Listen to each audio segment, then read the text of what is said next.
Only believe. Only believe. And all things are possible. Only believe. My Lord, I believe. Yes, I believe. My Lord, I believe Amen. that all things are possible. My Lord, I believe. And we all believe. My Jesus is here. My Jesus is here. And all things are possible. My Jesus is here. My Jesus is here. Thank you, Lord. My Jesus is here. And all things are possible. My Jesus is here. అలాగే నిలబడి ఉండగా పరిశుద్ధ గ్రంథము వైపు తిరుగుదాం. పరిశుద్ధ గ్రంథంలో నుండి యెషయా గ్రంథం 53వ అధ్యాయము 1వ వచనం చదువుదాం. మేము తెలియజేసిన సమాచారము ఎవడు నమ్మెను? యెహోవా బాహువు ఎవనికి బయలుపరచబడెను. చాలండి. ఇంకొక లేఖన భాగం వైపు కూడా తిరుగుదాం. మత్తయి సువార్త 11వ అధ్యాయము 25వ వచనం. ఆ సమయమున యేసు చెప్పినదేమనగా, తండ్రి, ఆకాశమునకును భూమికిని ప్రభువా, నీవు జ్ఞానులకు వివేకులకు ఈ సంగతులను మరుగు చేసి పసిబాలురకు బయలుపరిచినావని నిన్ను స్తుతించుచున్నాను. చాలు, ప్రార్థన చేద్దామండి. స్తోత్రములు ప్రభువా, మహిమగల రాజా, మీకే స్తుతులు స్తోత్రాలు చెల్లించుకొనిచున్నాము. ఇప్పటిదాకా నీ ప్రియబిడ్డల పాటల ద్వారా నిన్ను స్తుతించారు. చప్పట్లు కొట్టుచు, వాయిద్యములు వాయించుచు, కంఠస్వరాల ద్వారా నీకు మహిమను తెచ్చారు ప్రభువా. అతి ప్రాముఖ్యమైన సమయంలోనికి ఇప్పుడు మేము వచ్చి ఉండగా ప్రభువా, ఈ ఘడియ వాక్యం ఇవ్వండి ప్రభువా. వాక్యములో మమ్మల్ని మేము చూసుకునే కృప ఇవ్వండి ప్రభువా. మేము వాక్యం అనే అద్దము యొద్దకు వస్తున్నాము ప్రభువా. ఆ అద్దములో మా ప్రతిబింబాన్ని మేము చూచుకుందము గాక, మా రూపాన్ని మేము చూచుకుందము గాక. కొద్ది నిమిషాలు మీరే మా అందరితో మాట్లాడండి నాయన. ఆత్మీయ వాతావరణము కలగజేయండి ప్రభువా. ఎవరైనా బలహీనులు ఉన్నట్లయితే ఇప్పుడే దర్శించండి ప్రభువా. వారి యొక్క బలహీనతల నుండి విడిపించండి ప్రభువా. అయ్యా, పరిశుద్ధాత్మ కొరకు ఆకలి దప్పులు కలిగిన వారు ఉన్నట్లయితే ప్రభువా, పరిశుద్ధాత్మతో నింపండి ప్రభువా. అయ్యా నాయన, నీ వాక్యం ద్వారా వాళ్ళు తృప్తిపరచబడుదురుగాక. నీతి కొరకు ఆకలి దప్పులు గలవారు ధన్యులు, వారు తృప్తిపరచబడతారన్నావు ప్రభువా. నిజముగా అది నీ వాగ్దానమై ఉన్నది ప్రభువా. నీ వాక్యం యొక్క నెరవేర్పై ఉన్నది ప్రభువా. మేము నిశ్చయముగా నిన్ను కలుసుకోవటానికి, నీతో సహవాసము చేయటానికి, నిన్ను ఆరాధించటానికి అయ్యా మేమందరం ఇక్కడికి వచ్చి ఉండగా ప్రభువా, నీవే నాయన మాతో సహవాసం చేయమని అడుగుచున్నాము నాయన. మా మధ్య కదిలాడమని అడుగుచున్నాము నాయన. నీ కృప మాకు తోడుగా ఉంచమని అడుగుచున్నాము నాయన. కొద్ది నిమిషాలు మీరే మా అందరితో మాట్లాడమని మహిమ ఘనత ప్రభావాలు మీరు పొందుకోమని నజరేయుడైన యేసుక్రీస్తు నామములో ప్రార్థన చేసి అడిగి వేడుకొనుచున్నాము. ఆమేన్. హల్లెలూయా. కూర్చుందాం.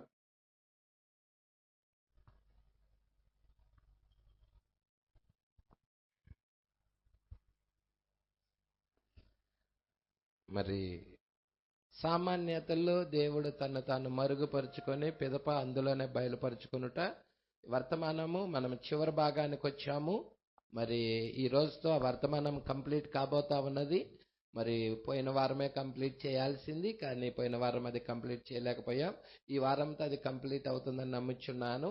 మరి చివర మనము ఎంతమందికి గుర్తుంది? ఎన్నో పేరా వరకు చూసుకొని వచ్చాం. మీకు గుర్తున్నది కదా?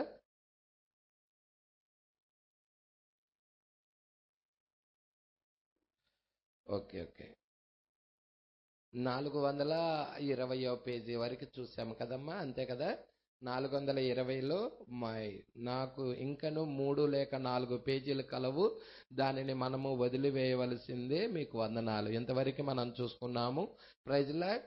మరి చాలా విషయాలు ఇంకా 1-2 పేజీలే ఉన్నాయి అన్నమాట. దేవుడికి మహిమ కలుగునుగాక. సరే, ఇక్కడే మనం చూద్దాము.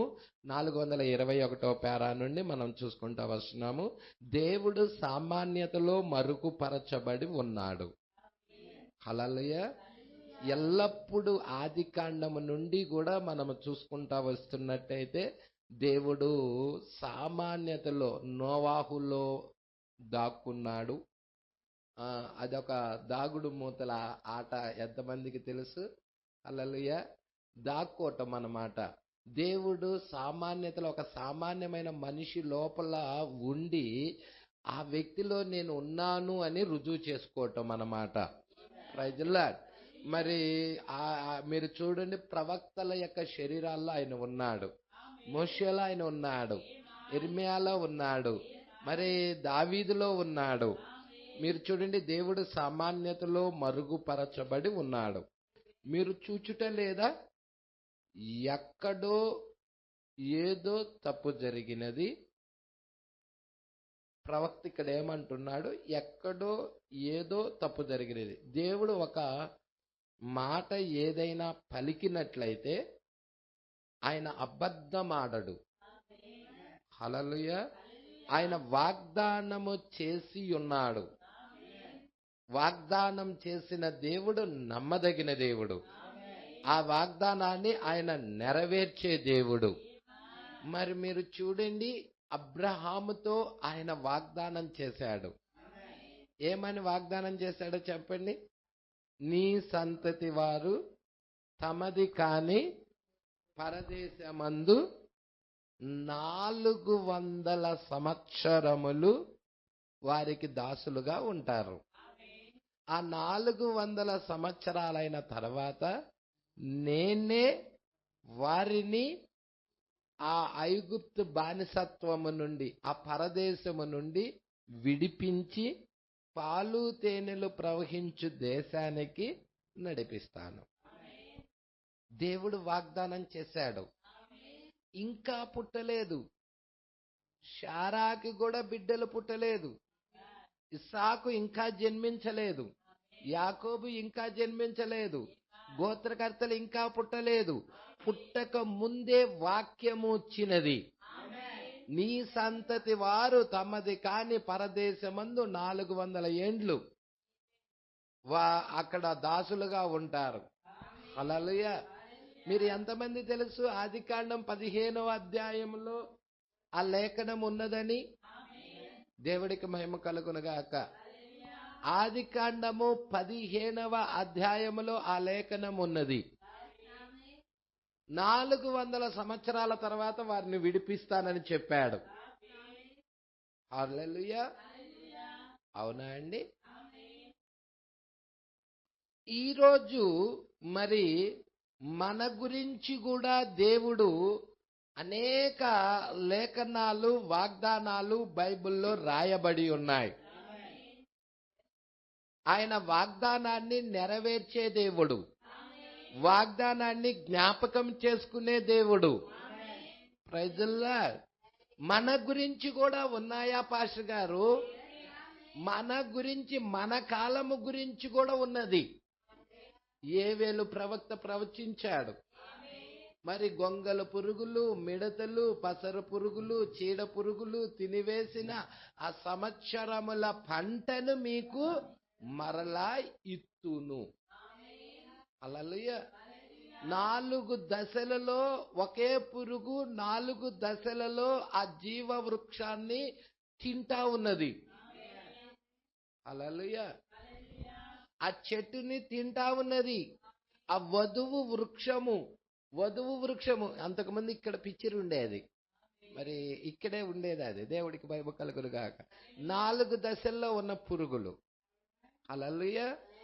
అయితే ఈ చివరి కాలం దగ్గరికి వచ్చేసేదలకే ఆ సంవత్సరముల పంటంతా నేను మరలా ఇత్తును, మీకిత్తును.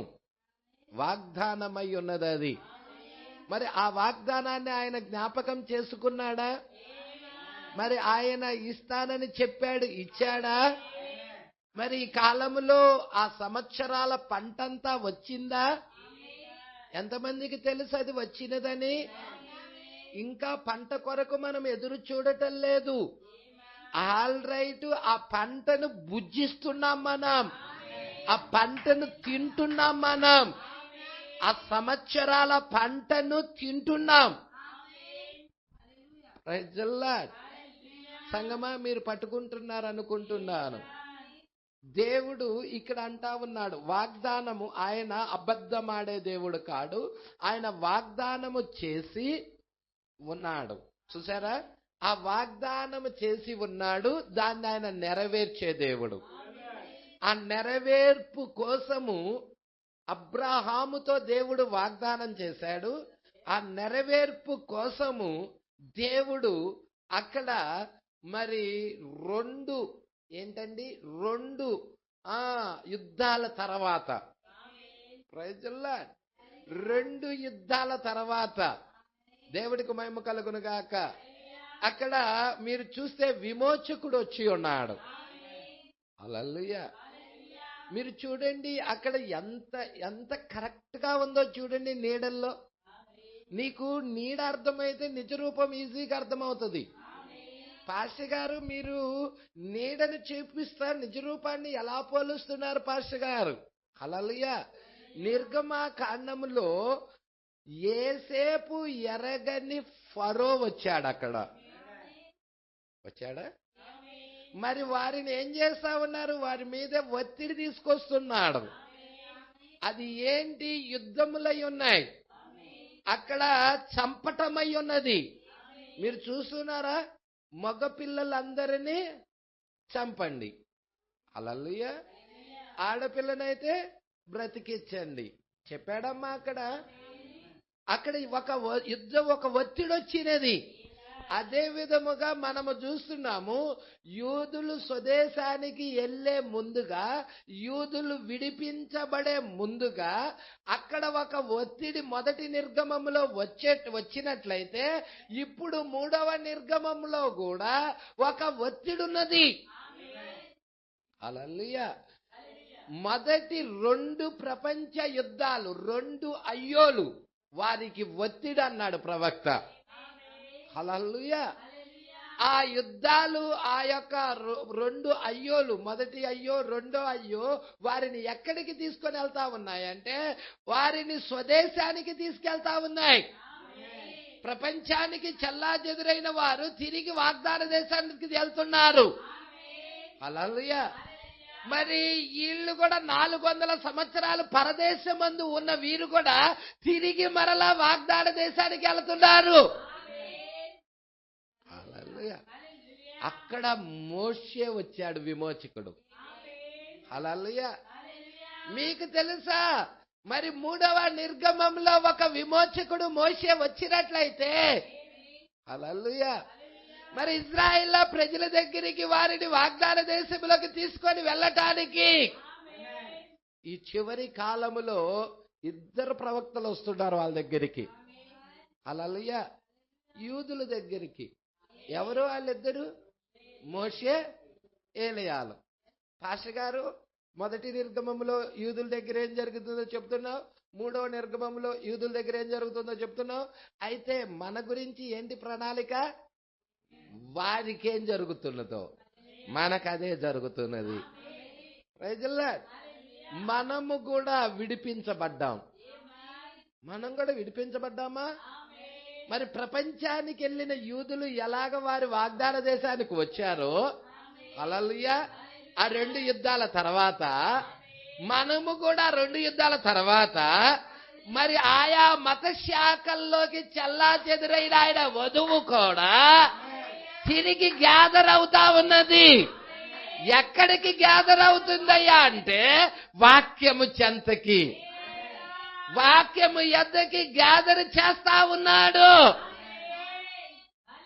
ఇక్కడ కూడా మీరు చూచినట్లయితే ఒక విమోచకుడు. హల్లెలూయా.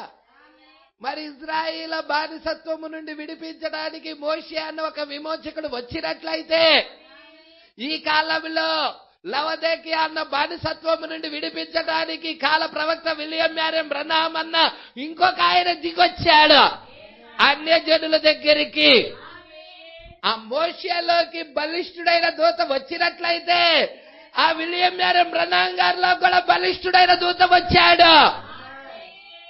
మోషేలో అగ్ని స్తంభాన్ని దేవుడు కలుసుకున్నట్లయితే, అగ్ని స్తంభంలో ఉండి దేవుడు మోషేతో మాట్లాడినట్లయితే, అదే అగ్ని స్తంభంలో ఉండి విలియం మ్యారియన్ బ్రనహాం గారితో కూడా మాట్లాడాడు.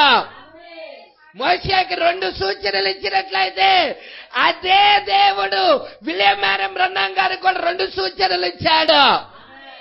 ఒకటి చేతి సూచన, నీవు చేయి పట్టుకో, అవతల వ్యక్తి యొక్క రోగము నీకు తెలియపరచబడుతుంది. హల్లెలూయా. చేతి సూచన. రెండోది కర్ర సూచన ఇచ్చాడు. ఇక్కడ విలియం మ్యారియన్ బ్రనహాం గారికి 2వ సూచన ఏమి ఇచ్చాడు? హృదయ రహస్యాలు బయలుపరచటం ఇచ్చాడు. పట్టుకుంటున్నారా? మరి దీంట్లో నువ్వు నమ్మకంగా ఉంటే, మొదటి దాంట్లో నమ్మకంగా ఉంటే 2వది ఇస్తున్నాడు. హల్లెలూయా. 2వ దాంట్లో నమ్మకంగా ఉంటే 3వది వస్తుంది. మొదటి ఈడ్పు, 2వ ఈడ్పు, 3వ ఈడ్పు. హల్లెలూయా. మొదటి ఈడ్పు చేతి సూచన అంటే స్వస్థతలు, 2వ ఈడ్పు హృదయ రహస్యాలు బయలుపరచటం, 3వ ఈడ్పు స్పోకెన్ వర్డ్ మినిస్ట్రీ. మరి ఈగలు కలుగునుగాక, కప్పలు కలుగునుగాక, మిడతలు కలుగునుగాక, పేలు కలుగునుగాక, ఇదంతా ఏమంటావు? Spoken word ministry. మోషేలో ఉండి దేవుడు స్పోకెన్ వర్డ్ మినిస్ట్రీ జరిగించాడు. మరి ఈ కాల ప్రవక్తలో ఉండి కూడా స్పోకెన్ వర్డ్ మినిస్ట్రీ జరిగించాడా? సంగమా, మనం ఇప్పుడు 3వ నిర్గమంలో ఉన్నాం. వారిని కానాను దేశానికి నడిపించడానికి వస్తే మనలని ఈ యొక్క శరీరము నుండి విడిపించబడి, రక్త మాంసాల శరీరము నుండి విడిపించబడి, మనకి వాగ్దానం చేసిన శరీరంలోనికి, ఆ యొక్క థియోఫనీలోనికి, ఆ వాక్యపు శరీరంలోనికి మనము ప్రవేశించటము కొరకు బలిష్ఠుడైన దూతే ఈ కాలంలో దిగువచ్చి ఉన్నాడు. వాక్యాన్ని చూడగలిగిన కన్నులు ధన్యులు, వినగలిగిన చెవులు ధన్యములై ఉన్నవి. చూచే కన్నులు ధన్యులే, వినే చెవులు ధన్యములే. హల్లెలూయా. ఏంటి పాస్టర్ గారు ఆ ధన్యకరమైన విషయము? దేనిని చూచుట ధన్యత, దేనిని వినుట ధన్యత. లోకంలో ఉన్న విషయాలు కావు, లోకంలో ఉన్న కార్యాలు కావు. ఇవి ఏమై ఉన్నాయంటే ఇది నీ దేహాన్ని మార్చేదై ఉన్నాయి, నిన్ను ఎత్తబాటుకి తీసుకెళ్లేదై ఉన్నాయి, పరలోక సంగతులై ఉన్నాయి.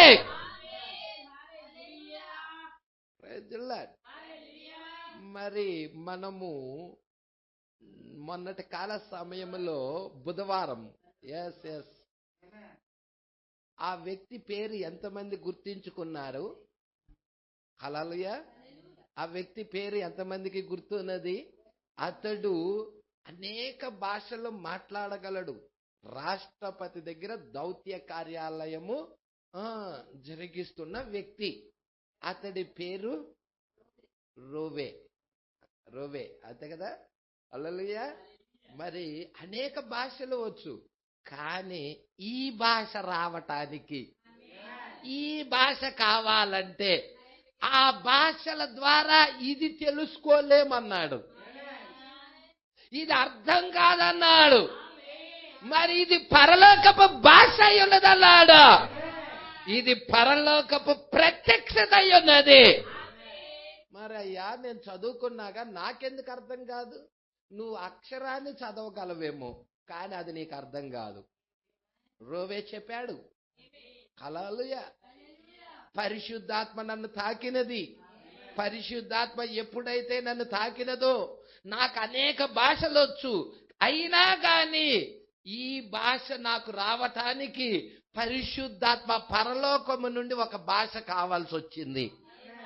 ఈ రోజు ఆ భాష దేవుడు ఎవరికి ఇస్తాడో వారే ఈ వాగ్దానాన్ని స్వతంత్రించుకుంటారు, వారే వాక్యము పట్ల ఆనందిస్తారు, వారే వాక్యము పట్ల సంతోషిస్తారు, వారే వాక్యముతో నడుస్తారు, వారే వాక్యముతో సహవాసం కలుగుంటారు.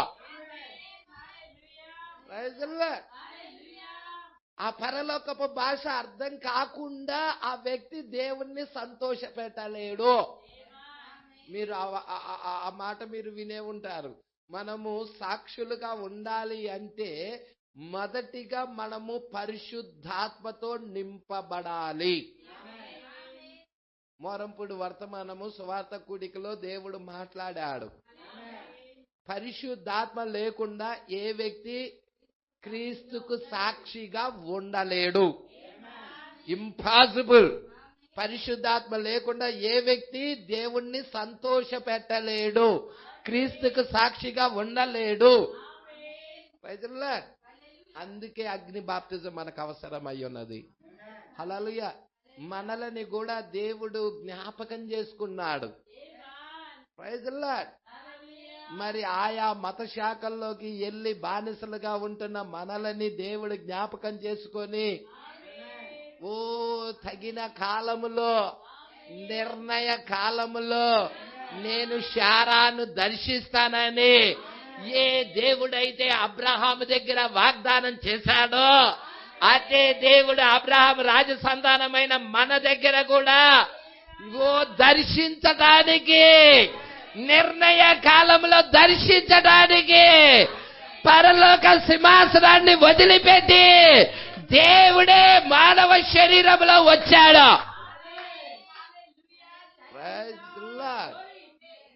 దేవుడే దిగొచ్చాడు. హల్లెలూయా. మీకు తెలుసా దేవుడు ఏ శరీరం వెనక ఉన్నాడో? మీ ఎంతమందికి తెలుసండి? దేవుడు అబ్రహాము దగ్గర మానవ శరీరం, రక్తమాంసాల శరీరంలో ఉన్నాడా?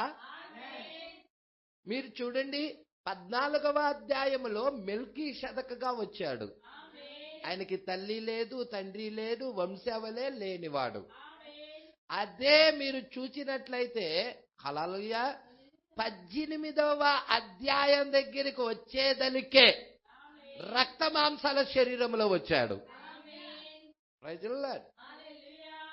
మరి 14వ అధ్యాయములో ఉన్న శరీరం ఏంటి? అది రక్త మాంసాల శరీరం కాదది, అది మెల్కీషెదకు. 1963లో వచ్చిన ఈ శరీరం ఏంటి? మెల్కీషెదకు. మరి రక్త మాంసాల శరీరం ఎక్కడ? విలియం మ్యారియన్ బ్రన్హామ్ లోకి వచ్చి ఆయన మనుష్య కుమారుడు సూచనని ప్రత్యక్షపరిచాడు. అది రక్త మాంసాల శరీరం అయ్యున్నది. దేవుడే ఒక మానవ శరీరంలో ముసుగు దాగి ఉన్నాడు. మోషేలో ఎలా దేవుడు ముసుగు ధరించుకొని ఉన్నాడో, అబ్రహాంలో దేవుడు ఎలా ముసుగు ధరించుకొని ఉన్నాడో, నోవాహులో ఎలాగ దేవుడు ముసుగు ధరించుకొని ఉన్నాడో, ప్రవక్తలలో దేవుడు ఎలా ముసుగు ధరించుకొని ఉన్నాడో, ఈ కాల ప్రవక్తలో కూడా దేవుడు ముసుగు ధరించుకొని ఉన్నాడు. ఆయన వాగ్దానాన్ని నెరవేర్పు చేయటానికి మొదటి నిర్గమంలో దిగొచ్చాడు. మరి మూడవ నిర్గమం పరిస్థితి ఏంటి? మూడవ నిర్గమంలో కూడా దిగొచ్చాడు. మొదటి నిర్గమం మండుచున్న పద అనుభవం. హల్లెలూయా. నిర్గమము యొక్క ప్రవక్తని మండుచున్న పద దగ్గర కలుసుకున్నాడు. మరి మూడవ నిర్గమము యొక్క పరిస్థితి ఏంటి? మూడవ నిర్గమము యొక్క ప్రవక్తను కూడా అగ్ని స్తంభముగా కలుసుకున్నాడా? అగ్ని స్తంభమైన దేవుడు కలుసుకున్నాడు గృహలో. మీరు ప్రవక్త జీవిత చరిత్ర చదివితే మీకు కూడా అర్థమవుతుంది. మీరు జాగ్రత్తగా చూడండి, జాగ్రత్తగా పట్టుకోండి. దేవుడికి మహిమ కలుగును గాక. ఇక్కడ ఏమంటున్నాడో చూడండి. ఇప్పుడు మనల్ని రక్తమాంసాల శరీరంలో నుండి విడిపించి వ్యాధులు, రోగాలు, మరణము ఉన్న ఈ శరీరము నుండి విడిపించి థియోఫనీ వాక్యపు శరీరంలోనికి మనల్ని ప్రవేశపెట్టబోతున్నాడు. హల్లెలూయా. దాని గురించి మొదట మీరు చూస్తే అల్ఫా ఏజ్ వర్తమానికుడు కూడా ఆ శరీరము గురించి మాట్లాడాడు. క్షయత అక్షయతను ధరించుకొనవలసి ఉన్నది, మర్త్యత అమర్త్యతను ధరించుకొనవలసి ఉన్నది. ఇక్కడ మీరు చూడండి, క్షయత అన్నాడు, మర్త్యత అన్నాడు. ఈ రెండు ఏంటి? క్షయత ఏంటది? మర్త్యత ఏంటది? ఈ భౌతిక సంబంధమైన ఈ దేహం, ఇది క్షయమైనది, ఇది మర్త్యమైనది, రోగాల పుట్ట. రైతులా, అయితే క్షయత ఏం ధరించుకోవాలి? అక్షయత. అక్షయత అంటే అర్థం ఏంటి? క్షయము కానిదే అక్షయత. అర్థమవుతుందా? క్షయము కాని శరీరం ధరించుకోవాలి, నాశనం అవుని శరీరం ధరించుకోవాలి, రోగాలు, వృద్ధాప్యము, మరణము లేని శరీరాన్ని ధరించుకోవాలి. హల్లెలూయా. మర్త్యత అమర్త్యతను, అమర్త్య శరీరం ఏది? ఉందా? అదే 63లో దిగొచ్చినది. 1963లో ప్రభువు మాత్రమే రాలేదు, మన శరీరాలు కూడా, మన వాక్యపు శరీరాలు కూడా దిగివచ్చి ఉన్నాయి. ఇప్పుడు ప్రభువు ఇక్కడ ఉన్నాడు, మన వాక్యపు శరీరాలు ఇక్కడ ఉన్నాయి. ప్రభు తన వారిని ముద్రిస్తున్నాడు. హల్లెలూయా. ముద్ర కలిగిన దూత ముద్రిస్తున్నాడా? మీరు చెప్పండి. ముద్ర కలిగిన దూత దిగొచ్చాడా? ముద్ర కలిగిన దూత ఉన్నాడా? మొదటి నిర్గమంలో ముద్ర కలిగిన దూత వచ్చినట్టయితే మరి మూడవ నిర్గమంలో కూడా సజీవుడకు దేవుని ముద్ర కలిగిన దూత వచ్చాడా? సూర్యోదయ దిశ నుండి వచ్చాడా? మరి తన వారిని ముద్రించడానికి, పరిశుద్ధాత్మతో ముద్రించడానికి మరి ఇక్కడ ముద్ర జరుగుతుందా? హల్లెలూయా. ఇక్కడ చూడండి అమ్మా, ఇక్కడ జాగ్రత్తగా చూడండి. చూసారా? ఆయన సామాన్యతలో దాగి ఉన్నాడు. అది చాలా సాధారణంగా ఉన్నది. చదువుకున్న వారు, మరి శాస్త్రవేత్తలు, శాస్త్రులు చెప్పుచున్నారు, అది మానసిక వివేచన లేక మరేదో అంటున్నారు. మీరు చూసారా? మొదటి నిర్గమంలో యేసుక్రీస్తు వాళ్ళ ముందు అనేక కార్యాలు చేసిన వాళ్ళు యేసుక్రీస్తును దేవుడిగా అంగీకరించలేకపోయారు. ఆయన్ని బయల్జేబు అన్నారు, లేకపోతే దయ్యాలకు అధిపతి అన్నారు, అనేక రకాలుగా అన్నారు. అది ఒక మానసిక తత్వ శాస్త్రము అన్నారు. హల్లెలూయా. దయ్యముల ద్వారాగా దయ్యాలు ఎలగొడుతున్నాడు అని చెప్పారు వాళ్ళు. దయ్యాన్ని ఎట్లా ఎలగొడుతుంది? ప్రైజుల్లా పట్టుకుంటున్నారా? చాలా జాగ్రత్తగా గమనించండి. అయితే చదువుకున్నవారు మరి శాస్త్రులు చెప్పుచున్నారు ఇలా, అది మానసిక వివేచన లేక మరేదో అంటున్నారు. మీకు తెలియను అదేంటో, ఏర్పరచబడిన వారికి తెలియదు. మొదటి రాకడలో సమరయ స్త్రీకి తెలియను, మొదటి రాకడలో పేతురుకు తెలియను, యాకోబు బావి దగ్గర ఉన్న స్త్రీకి తెలియను ఆయన ఎవరు. సంగమా పట్టుకు రక్తస్రావము కలిగిన స్త్రీకి తెలియను, ఆ మగ్దలేని మరియాకి తెలియను, ఆ పాపాత్మురాలైన స్త్రీకి తెలియను. హల్లెలూయా. పిలుపుకు తెలియను, పిలుపుకు తెలియనా, పిలుపుకు తెలియను. అదేమిటో శాస్త్రులకు తెలియలా, పరిసయ్యులకు తెలియలా, ఆ రోజు సద్దుకయ్యులకు తెలియలా. హల్లెలూయా. ఆ రోజు పరిపాలిస్తున్న హేరోదీయులకు తెలియలా. ఎవరికి కూడా దాని గురించి ఎరగలేకపోయారు. అంత సామాన్యంగా దేవుడు దిగొచ్చాడు. ఈరోజు అదే దేవుడు సామాన్యతలో ముసుగు ధరించాడు. హల్లెలూయా. మరి ఈరోజు మేధావులు, చదువుకున్న మేధావులు దాన్ని తప్పిపోతారని ప్రవక్త అంటున్నాడు. పెద్ద పెద్ద మినిస్ట్రీలు కూడా తప్పిపోతాయని ప్రవక్త అంటున్నాడు. మీరే చూడండి, జాగ్రత్తగా చూడండి. 423వ పేరా చూస్తున్నాను. దేవుడు కాలమనే ప్రవాహములో తానే వెళ్ళి, ఏంటి కాలమనే ప్రవాహంలోకి వెళ్ళిపోయాడా?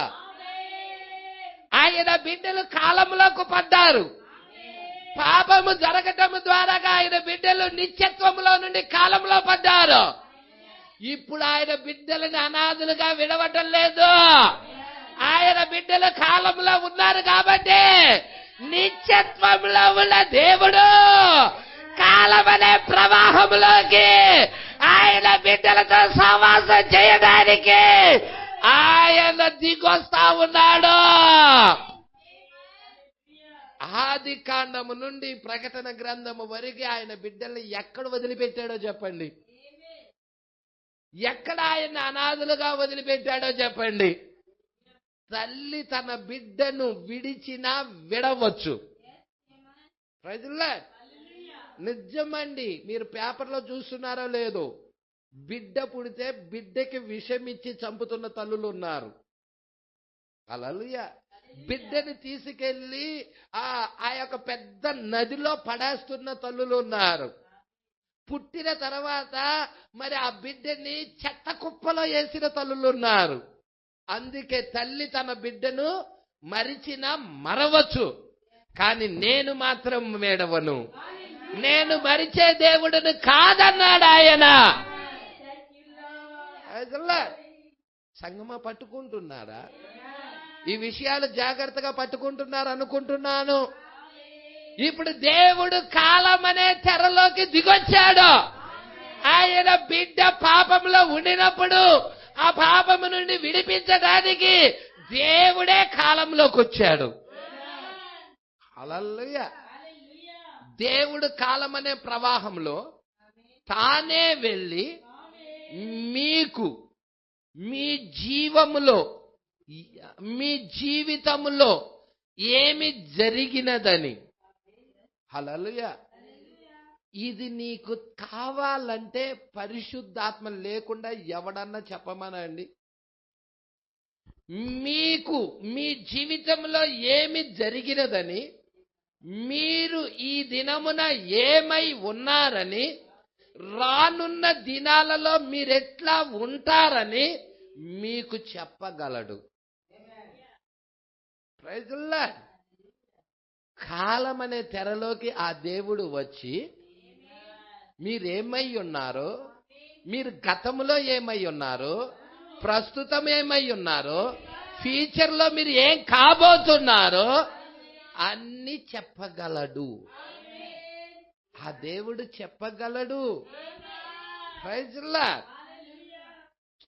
మరి వాళ్ళకి ఎలా తెలిసినాయి అంటావు? మోషే ఉన్నాడు. మీకు జాగ్రత్తగా పట్టుకోండి. మోషే ఉన్నాడా? మోషే ఎక్కడికి వెళ్ళాడు? మోషే మీరు చూస్తే మోషే ఎప్పుడు వచ్చాడో చెప్పండి. జలప్రళయం ముందు వ్యక్తా, జలప్రళయం తర్వాత వ్యక్తా? జలప్రళయము నోవాహు తర్వాత వ్యక్తి కదండి మోషే. మరి ఆదాము నుండి నోవాహు దాకా ఎన్ని వందల సంవత్సరాలు? 2000 సంవత్సరాలండి. 2000 సంవత్సరాల 2000 మరి మీరు చూస్తే అక్కడి నుంచి 2500 సంవత్సరాల తప్పుడు మోషే పుడుతున్నాడు. మరి మోషే పుట్టి 2500 సంవత్సరాల చరిత్ర గ్రంథంలోకి వెళ్ళి ఎలా రాయగలిగాడు? వాళ్ళ వంశావళి ఎలా రాయగలిగాడు? ఆదాము నుండి ఎవరు పుట్టాడో ఎలా రాయగలిగాడు? ఆ ఏదేను తోటలో అసలు ఏం జరిగిందో ఎలా రాయగలిగాడు? ఏదేను తోటలో అవ్వ సర్పంతో వెళ్ళిన సంగతి ఈయనకెలా తెలుసు? కయ్యూను అపవాది కుమారుడని ఎలా తెలుసు ఆయనకి? హల్లెలూయా. 7వ వాడైన ఆదాము మొదలుకొని 7వ వాడైన హానోకు దేవుడితో నడుస్తాడన్న సంగతి ఎలా తెలుసు ఆయనకి? అవి ఎప్పుడో జరిగిపోయిన విషయాలు కదండి. నడిచిన సంగతి ఆయనకి ఎలా తెలుసు? ఆయన మరి మరణించకుండా వెళ్ళాడన్న సంగతి ఈయనకి మోషేకి ఎలాగ తెలుసు? Praise the Lord. మరి దేవుడు మోషేని తీసుకెళ్ళాడంట. మోషేని దేవుడు అక్కడికి తీసుకెళ్లిపోయాడు. ఎక్కడికి తీసుకెళ్ళాడు? ఏదేను తోటకి తీసుకెళ్లిపోయాడు. హల్లెలూయా. హానోకు దగ్గరికి తీసుకెళ్ళాడు. జలప్రలయ దగ్గరికి తీసుకెళ్ళాడు. ఎవరెవరు వచ్చారో వంశావళి అంతా కూడా రాయించేలాగా చేశాడు. ఇది ఎలా తెలుసు? విడిచిపెట్టలా కుమారుణ్ణి. మరి ఈ రోజు ఈ కుమారుడు కుమార్తె పరిస్థితి ఏంటి?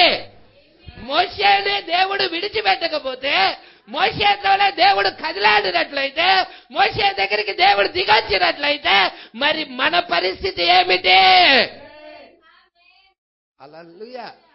మిమ్మల్ని అనాథలుగా వదిలిపెడతాడా ఆ దేవుడు? మరి మీరు దేవుడితో సహవాసం చేస్తున్నారా? ఎంతమంది మోషే ఎలా దేవుడితో చేశాడో సహవాసం, ఈరోజు ఎంతమంది అలా దేవుడితో సహవాసం చేయడానికి ఇష్టపడుతున్నారు? 40 రాత్రింబౌళ్ళు అగ్నిస్తంభంతోనే ఉన్నాడు ఆయన ఆ కొండ మీదకి వెళ్ళి. హల్లెలూయా. మరి ఆయనకి గ్రంథం ఇస్తున్నాడు, గ్రంథం గురించి. మరి మనకు కూడా గ్రంథం వచ్చిందిగా, మనకి గ్రంథం దిగొచ్చిందిగా. మరి ఎంతగా మనం ఆ గ్రంథముతో ముడివేయబడి ఉండాలి, ఎంతగా సహవాసం కలిగి ఉండాలి. సంగమా పట్టుకుంటారనుకుంటా ఈ విషయాలు. ఇక్కడ అంటున్నాడు ఇప్పటికీ కూడా అది యేసుక్రీస్తు బ్లీచ్. హల్లెలూయా. యేసు రక్తము క్రింద మోషేని తీసుకెళ్లినట్లయితే, యేసు రక్తము క్రింద మోషే ఈగల కలుగునుగా కానీ చెప్పినట్లయితే, మోషే మరి ఒక సృష్టికర్తగా ఉన్నట్లయితే, హల్లెలూయా, మోషే ఈగల్ని రప్పించగలిగినట్లయితే, మీరు చూస్తున్నారా మేకలు ఎడ్ల రక్తం ఆ దినాలలో దాని క్రిందే ఆయన అంత గొప్ప కార్యాలు జరిగించాడే. ఈరోజు యేసుక్రీస్తు రక్తం కింద ఉన్న ఈ మానవుడి పరిస్థితి ఏమంటావు? విషయం తెలుసా? దేవుడికి పరిపూర్ణంగా మనిషి సమర్పించుకోలేకపోతున్నాడు. గొప్ప గొప్ప కార్యాలు జరుగుతాయి సమర్పించుకుంటే. పూర్తిగా ఆయన మీద ఆధారపడినట్లయితే ఎంతో అద్భుతమైన కార్యాలు చూడగలము. అందుకే ఇక్కడ అంటున్నాడు చూడండి, ఇప్పటికీ కూడా అది యేసుక్రీస్తు బ్లీచ్ క్రింద అది జరుగును. ఇది మోషేకి జరిగినట్టు మనకు కూడా జరుగునా? హల్లెలూయా. మోషే గతంలోకి వెళ్ళాడు, మోషే ప్రస్తుత కాలాన్ని చూశాడు, మోషే ఫ్యూచర్ను కూడా చూశాడు. నా వంటి ఒక ప్రవక్తని ఇజ్రాయెల్లో మీలో నుండి పుట్టించునని మరి క్రీస్తు రాకముందు 1500 సంవత్సరాల పూర్వమే చెప్పాడు. ఎలా తెలుసు ఫ్యూచర్ ఆయనకి? ఎలా తెలుసు భవిష్యత్ ఆయనకి? Praise the Lord. ఆ నిర్గమానికి పంపించబడిన ప్రవక్త అని ఆయనకి ఎలా తెలుసు? వారిని విడిపించడానికి వచ్చాడన్న సంగతి ఆయనకి ఎలా తెలుసు? హల్లెలూయా. ఏ ఆత్మ మోషేను పట్టుకున్నదో ఈ మధ్యాహ్న కాల సమయంలో అదే పరిశుద్ధాత్మ నిన్ను కూడా ఆవరించినట్లయితే నీకు కూడా రెవల్యూషన్ ఇచ్చును. హల్లెలూయా. యేసుక్రీస్తు బ్లీచ్ కింద అది జరుగును. ఆయనే ఒక పాపిని తీసుకొని బ్లీచ్ ద్వారా అక్కడ నిలబెట్టిను. మోషే నీ వంటి నా వంటి ఒక పాపివైన మనిషే. ఏలియా నీ వంటి నా వంటి స్వభావం కలిగిన మనిషే. కానీ ఏలియా 3వ ఈడ్పు పరిచర్య పలికాడు, ఆకాశము ఇత్తడి వలె అవుతుందని. మరలా నేను చెప్పేంతవరకు మంచైన వర్షమైన కురవదని. అదేంటి? 3వ ఈడ్పు అయి ఉన్నది, థర్డ్ ఫుల్ పరిచర్య అయి ఉన్నది. కానీ మన వంటి స్వభావము కలిగిన మనిషే. హల్లెలూయా. ఆ ఒక పాపిని తీసుకొని బ్లీచ్ ద్వారా అక్కడ నిలబెట్టెను. మరి అప్పుడు అతడు దేవుని యొక్క సన్నిధిలో నిలబడును. ఈ రోజు దేవుడు సన్నిధిలో నిలబడటానికి ఎంతమంది సిద్ధముగా ఉన్నారు? ఎంతమంది మీ జీవితాలు ఆయనకు సమర్పించడానికి ఇష్టపడుతున్నారు? ఎంతమంది ఆయన మీద ఆధారపడాలనుకుంటున్నారు? ఆశ కలిగిన ప్రాణాన్ని తృప్తిపరుస్తాడు. మీరు దేని కొరకు ఆశ కలిగి ఉన్నారు? లోకంలో వాటి కొరక, లేక వాక్యము కోసమా? ఆ వాగ్దానము కోసమా? దేవుడు చేయనయ్యున్న కార్యాల కోసమా? ప్రభువా, నీ వాగ్దాన వాక్యాన్ని నా పట్ల నెరవేర్చు ప్రభువా అని ఎంతమంది ఆయనకు సమర్పించుకోవటానికి ఇష్టపడుతున్నారు? Praise the Lord. మరి మీరు నా యందును మరి నా వాక్యము మీ యందు ఉన్న ఎడల మీకేది ఇష్టమో అడుగుడి, అప్పుడు అది మీకు అనుగ్రహించబడను. నా యందు విశ్వాసం ఉంచువాడు నేను చేయు క్రియలు అతడును చేయును. మీరెట్లు నన్ను ఖండింపగలరు? ఓ దేవుని వాక్యము ఎవరి యొద్దకు వచ్చునో వారిని మీరేమని పిలుస్తారంటే దేవుళ్ళు అని పిలిచి ఉన్నారని మీ యొక్క సొంత ధర్మశాస్త్రం చెప్పుటలేదా? యోహాను సువార్తలో ఉందా? దేవుని వాక్యము ఎవరి యొద్దకు వచ్చునో వారు దైవములని ఎరగరా అని. యూదులతో యేసుక్రీస్తు మాట్లాడుతూ మీ స్వంత ధర్మశాస్త్రమే అలా చెబుతుంది కదా, మరి అట్లయినా నేను దేవుని కుమారుడనని చెప్పిన ఎడల నన్ను ఎలా ఖండించగలరు మీరు? హల్లెలూయా. నా మీద మీకు ఎందుకంత అసూయ? నా మీద ఎందుకు మీకు అంత కక్ష? నా మీద మీకు ఎందుకంత కోపము? అడుగుతున్నాడు. ప్రజల్లా యూదులు ఆయనను చంపటానికి రాళ్లు తీసుకున్నారు. ఎందుకు మీకు అంత కోపం? హల్లెలూయా. పట్టుకుంటున్నారా? ఈ రోజు ఆత్మ ఈ రోజు కూడా ఉన్నది. అది ప్రయాణం చేస్తా వస్తా ఉన్నది. హల్లెలూయా. దాన్ని వారు చూడలేకపోయారు. ఆ రోజు శాస్త్రులు, పరిసయ్యులు, సద్దుకయ్యులు, ఆ గుంపు మత సంబంధమైన జనులు వాగ్దానం చెయ్యబడిన వాక్యాన్ని చూడలేకపోయారు. మరి 3వ నిర్గమం యొక్క పరిస్థితి ఏంటి? వాగ్దానం చేయబడిన వాక్యాన్ని ఈ రోజు ఉన్న సంఘ శాఖలు చూడలేవు. హల్లెలూయా. చూడలేరు. ఎందుకంటే మునుపేం జరిగిందో ఇప్పుడు అదే జరుగుతుంది. సూర్యుడి కింద కొత్తదంటే ఏది లేదు. ఆ రోజు శాస్త్రుల మీద ఉన్న ఆత్మ ఈ రోజు సంఘ శాఖల మీద ఉన్నది. ఆ రోజు యేసుక్రీస్తు శిష్యుల మీద ఉన్న ఆత్మ ఈ రోజు ఎన్నుక కాబడిన వారి మీద ఉన్నది. ఏర్పాటులో ఉన్న వారి మీద ఉన్నది. అందుకే ఇక్కడ అంటున్నాడు 426వ పేరా చూడండి. ఇప్పుడు సంగమా, ఈ రాత్రి నుండి రానున్న వర్తమానమును చూడకుండా తప్పిపోవద్దు. ప్రజలే, ఈ రాత్రి నుండి రానున్న వర్తమానములను చూడకుండా తప్పిపోవద్దు. ఏంటి ఆ వర్తమానాలు? ఎడమ, సంఘకాలాలకి ముద్రలకి మధ్యన ఉన్న ఎడమ, మొదటి ముద్ర, రెండవ ముద్ర, మూడవ ముద్ర, నాలుగవ ముద్ర, ఐదవ ముద్ర, ఆరవ ముద్ర, ప్రశ్నలు జవాబులు, 7వ ముద్ర. ఈ వర్తమానాలు వినుటకు తప్పిపోవద్దు.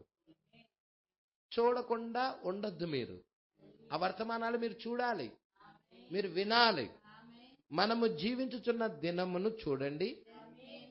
ఇప్పుడు మనం జీవిస్తున్న దినం ప్రెజెంట్, మన కాల వర్తమానం దగ్గరికి వస్తున్నాడు ప్రవక్త. మరియు గుర్తించుకోండి, ఇంతవరకు మీరు చేసిన పాపాలన్నీ యేసుక్రీస్తు రక్తము తీసివేయుచున్నది. అవి దేవుని యొక్క జ్ఞాపకాల్లో కూడా లేవు. ఆ పాపములు ఆ బ్లీచ్ లో వేయబడ్డాయి, దేవుని యొక్క జ్ఞాపకాల్లో కూడా లేవు. అది మరకలన్నిటినీ తీసేసింది. ఆ పాపపు మరకలన్నిటినీ ఆ బ్లీచ్ ఏం చేసింది? పాపము ఒక ఎర్రని మరకను ఏర్పరిచినది. ఆయన హిమమంత తెల్లగా దాన్ని కడిగాడు. ఇప్పుడు సింహాసనము ఎదుట ఆయనలో పరిపూర్ణముగా నేను నిలబడేదను. ఎప్పుడైతే నువ్వు కడగబడతావో అప్పుడు నువ్వు ఆ సింహాసనం ఎదుట పరిపూర్ణంగా నిలబడతావు. ఓ మై, నేనెట్లు పరిపూర్ణుడుగా ఉండగలను? నేనెట్లు పరిపూర్ణుడుగా ఉండగలను? ఎంతమంది పరిపూర్ణుడుగా ఉండాలని ఇష్టపడుతున్నారు? పరిపూర్ణులు అవ్వాలని ఇష్టపడుతున్నారా? మీరు జాగ్రత్తగా పట్టుకోండి. మీరు పరిపూర్ణులు అవ్వాలంటే బ్లీచ్ కావాలి, రక్తము కావాలి. అక్కడ మీరు చూసారా, ఒక మానవుని ఏంటమ్మది, ఒక పరిపూర్ణ మానవుని స్వరూపం. హల్లెలూయా. ఆ గుణ లక్షణాలు అవేమిటి? మొత్తం ఎన్నున్నాయో చెప్పండి. 7 గుణ లక్షణాలు ఉన్నాయి. ప్రతి సంఘకాలంలో ఆ గుణ లక్షణము వస్తూ ఉన్నది. మరి మీరు చూస్తే ఎఫెస్ కాలం దగ్గరికి వచ్చేసేదానికి విశ్వాసము అనే గుణలక్షణము ప్రయాణం చేసుకుంటా వచ్చినది. 2వ సంఘ కాలము స్పర్ణ దగ్గరికి వచ్చేదలకే సద్గుణము, ప్రభావం అనే గుణలక్షణం. 3వది జ్ఞానము అనే గుణలక్షణం. పట్టుకుంటున్నారా? ఇవన్నీ యేసుక్రీస్తు యొక్క పరిశుద్ధాత్మ యొక్క గుణలక్షణాలు. 4వది ఆశా నిగ్రహము, 4వ సంఘకాలం. 5వ సంఘకాలం వచ్చేదలకి సహనము.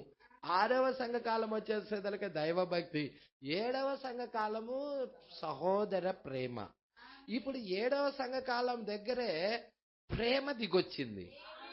సహోదర ప్రేమ దగ్గరికి ప్రేమ దిగొచ్చినది.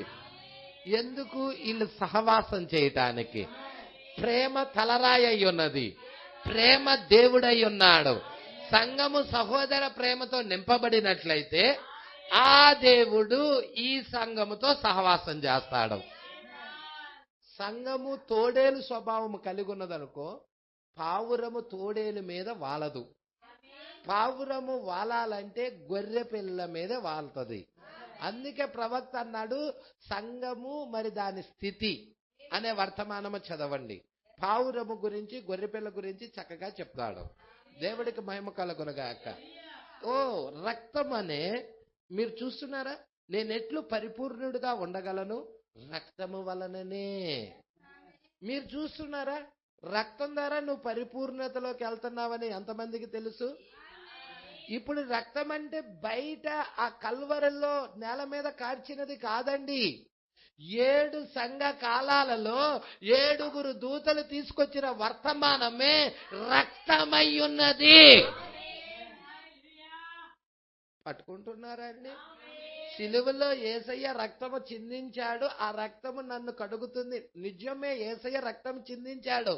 అయితే ఇప్పుడు ఆ రక్తం ఎక్కడుంది? 2000 సంవత్సరాల క్రితం కదా యేసయ్య సిలువలో కల్వరిలో కార్చింది రక్తం. ఇప్పుడు ఆ రక్తం ఎక్కడుంది? ఇదిగో 7 దూతల దగ్గర. ఈ 7 దూతల దగ్గర రక్తం ఉన్నది. గొర్రె పిల్ల యొక్క రక్తం ఉన్నది. ఆ రక్తము నిన్ను పరిపూర్ణతలోకి తీసుకెళ్తది. ఆ రక్తము నిన్ను ఎత్తబాటులోకి తీసుకెళ్తది. ఆ రక్తము నీకు ఎత్తబడే విశ్వాసం ఇస్తది. ఆ రక్తము శరీర మార్పు కలగజేస్తది. నీ పాపాన్ని కడిగేది ఆ రక్తం. నిన్ను దేవునితో ఐక్యపరిచేది ఆ రక్తం. సహవాసం చేసేది, దేవునితో సహవాసం చేయింపజేసేది ఆ రక్తం. పట్టుకుంటున్నారా? అయితే ఆ రక్తం నాకును దేవునికి మధ్య నిలబడి ఉన్నది. ఇప్పుడు ఆ వాక్యం నిలబడి ఉన్నదా? ఇప్పుడు భూమి మీద ఆ వాక్యం ఉన్నదా? ఆ రక్తం ఉన్నదా? భూమి మీద 7వ దూత వర్తమానం ఉన్నది అంటే ఇప్పుడు రక్తం భూమి మీద ఉన్నది అని అర్థం. ప్రజల మోషే ఎలా అడ్డుగా నిలబడ్డాడో, దేవునికి ప్రజలకి మధ్య మోషే ఎలాగా అడ్డుగా నిలబడ్డాడో, ఈ రోజు నీకు దేవునికి మధ్య ఈ వర్తమానము రక్తము అడ్డుగా నిలబడతా ఉన్నది.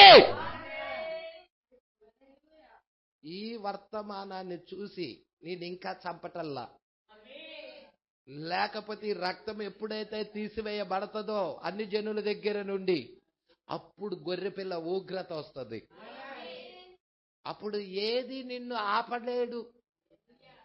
ఏది నువ్వు కొండలకు మొరబెట్టుకోవాలి, బండలకు మొరబెట్టుకోవాలి, స్వరంగాల్లోకి జ్వరపడాలి. ఎవరు? ఆ ఇరాన్ వాళ్ళు స్వరంగాల్లోకి వెళ్ళి దాక్కుంటున్నారు చూసారా, అణు ఆయుధాలు పడుతున్నప్పుడు. అలాగా వెళ్ళి ప్రజలు గొర్రెపిల్ల ఉగ్రత నుండి కాపాడమని స్వరంగాలతోనూ బండ సందులలోనూ దాక్కొని వాళ్ళు చెప్తారు. ఇవి నా మాటలు కాదు, నీ గ్రంథంలోనే ఉన్నాయి చూడు, ప్రకటన గ్రంథంలోనే ఉన్నాయి చూడు. యోహాను వాటిని రాశాడో లేదో చూడు. గొర్రెపిల్ల ఉగ్రత దినాన్ని తాళజాలిన నరుడే అవడు. ఆ గొర్రెపిల్ల ఉగ్రత దినం ఎలాగుంటుందో అక్కడ రాశాడు చూడు. ప్రజల్లా పట్టుకుంటున్నారా? ఇక్కడికి వద్దాం. రక్తము నాకు దేవునికి మధ్య నిలబడి ఉన్నది, నేను దాన్ని అంగీకరించి ఉన్నాను. Praise Lord. సంగమా, ఇది నీ మేల్కొల్పై ఉన్నది. నువ్వు దాన్ని అంగీకరించావా? ఆదాము పాపము చేసినప్పుడు, ఆదాము అవలు పాపంలో ఉన్నప్పుడు దేవుడికి ఆదాముకి మధ్య గొర్రెపిల్ల రక్తం వచ్చి ఉన్నది. ఆ రక్తాన్ని ఆదాము అంగీకరించాడు. అప్పుడు ఆదాము పాపము ఆ రక్తము ద్వారా కడగబడతా ఉన్నది. Praise the Lord. ఈ రోజు ఆ రక్తాన్ని నువ్వు కూడా అంగీకరించినట్లయితే, ఆ వర్తమానాన్ని నువ్వు కూడా అంగీకరించినట్లయితే, ఈ వర్తమానం ద్వారా నీ పాపము కడగబడుతుంది. అదే రాశాడు యోహాను పక్షిరాజు. పక్షిరాజు అదే రాశాడు. సంఘ శాఖలు 2000 సంవత్సరాల క్రితం ఉన్న క్రీస్తు వైపుకు చూపిస్తాయి. నిన్ను 2000 సంవత్సరాల క్రితం ఉన్న క్రీస్తు వైపు చూపిస్తాయి. కానీ ఈ వర్తమానము పరిశుద్ధాత్మ పొందిన ఒక వ్యక్తి ప్రస్తుత కాలములో ఉన్న క్రీస్తుని, ప్రెజెంట్ ఇప్పుడు ఆయన ఎలాగా ఎక్కడ సంచరిస్తున్నాడని అక్కడికి నడిపిస్తాయి. నీకు గతంలో ఉన్నది కావాలా, ప్రెజెంట్ ఉన్నది కావాలా, ప్రస్తుత కాలం కావాలా? Praise the Lord. ప్రస్తుత కాలం నీకు నువ్వేమై ఉన్నావో, నీ పాపములు ఎలా కడగవేయబడతాయో, నువ్వు పరిశుద్ధుడిగా ఎలా మార్చబడతావో, ఈ కాలపు రక్తం ఎక్కడున్నదో అది నీకు అవసరమై ఉన్నది. అదే నీకు అవసరం. నీ జీవితాన్ని మార్చేది అదే, నీ బ్రతుకును మార్చేది అదే, నిన్ను నూతన సృష్టిగా చేసేది అదే. సంగమ పట్టుకుంటున్నారా? నేను దానిని, అంటే ఆ రక్తాన్ని, ఆ వాక్యాన్ని అంగీకరించి ఉన్నాను. మరి ఆయన దానిని ఇక ఏమంటున్నాడండి?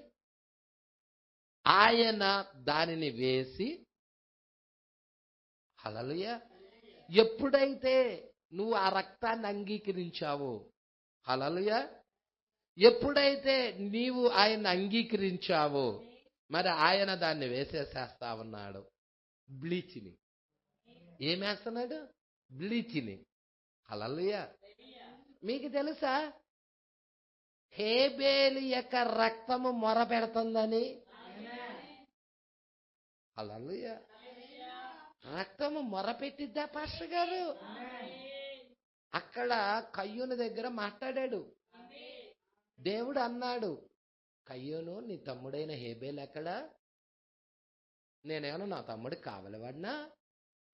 అప్పుడేమన్నాడు? నీ తమ్ముడిని నువ్వు చంపావు కదా, నీ తమ్ముడు రక్తము నాకు మొరపెడుతుంది. Praise the lord.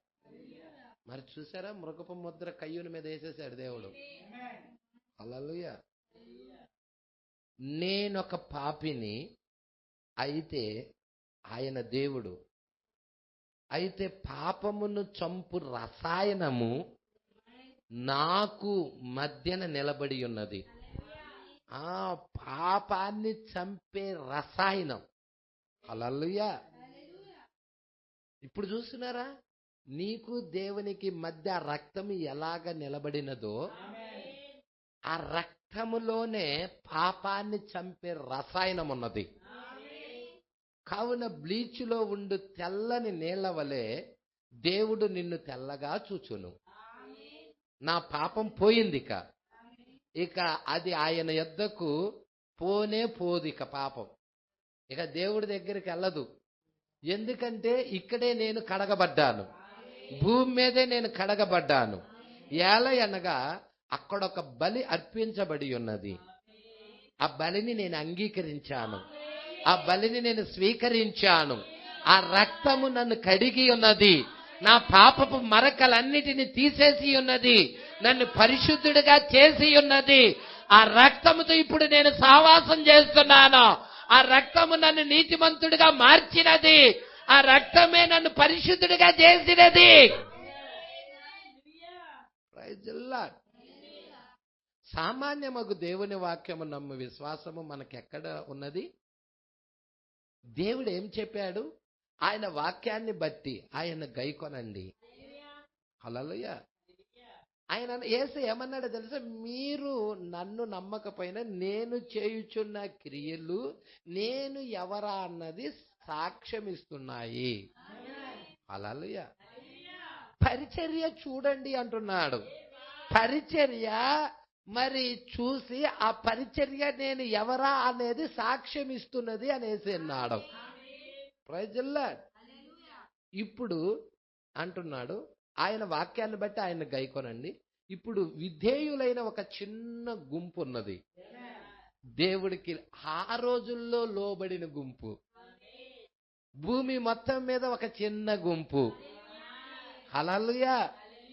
మీకు తెలుసు కదండి, మరి 70 మంది శిష్యులు ఉన్నారు. ఆ 70 మంది శిష్యులు వాక్యం రావటంతోనే వెళ్ళిపోయారు. ఇంకా 12 మంది ఉన్నారు. ఆ 12 మంది దగ్గరికి వస్తే వాళ్ళలో ఒకడు అపవాదయ్యి ఉన్నాడు. ఇంకా ఎంతమంది ఉన్నారు చెప్పండి? 11 మంది. ఎంత చిన్న మందో చూసారా? ఎంత చిన్న గుంపో చూసారా? Praise the Lord. ఇక్కడ చూడండి ఎంత జాగ్రత్తగా పట్టుకోండి. ఆయన శిష్యులు మరి 11 మంది ఉండిపోయారు. మరి మీరు పెంతెకొస్తు దినాన దగ్గరికి వచ్చేదలికే యేసుక్రీస్తు చేసిన పరిచర్య మొత్తము రిజల్ట్ అక్కడికి వచ్చేస్తా ఉన్నదండి. పెంతెకొస్తు దినాన మేడగదిలోకి వెళ్ళింది ఎంతమంది అండి?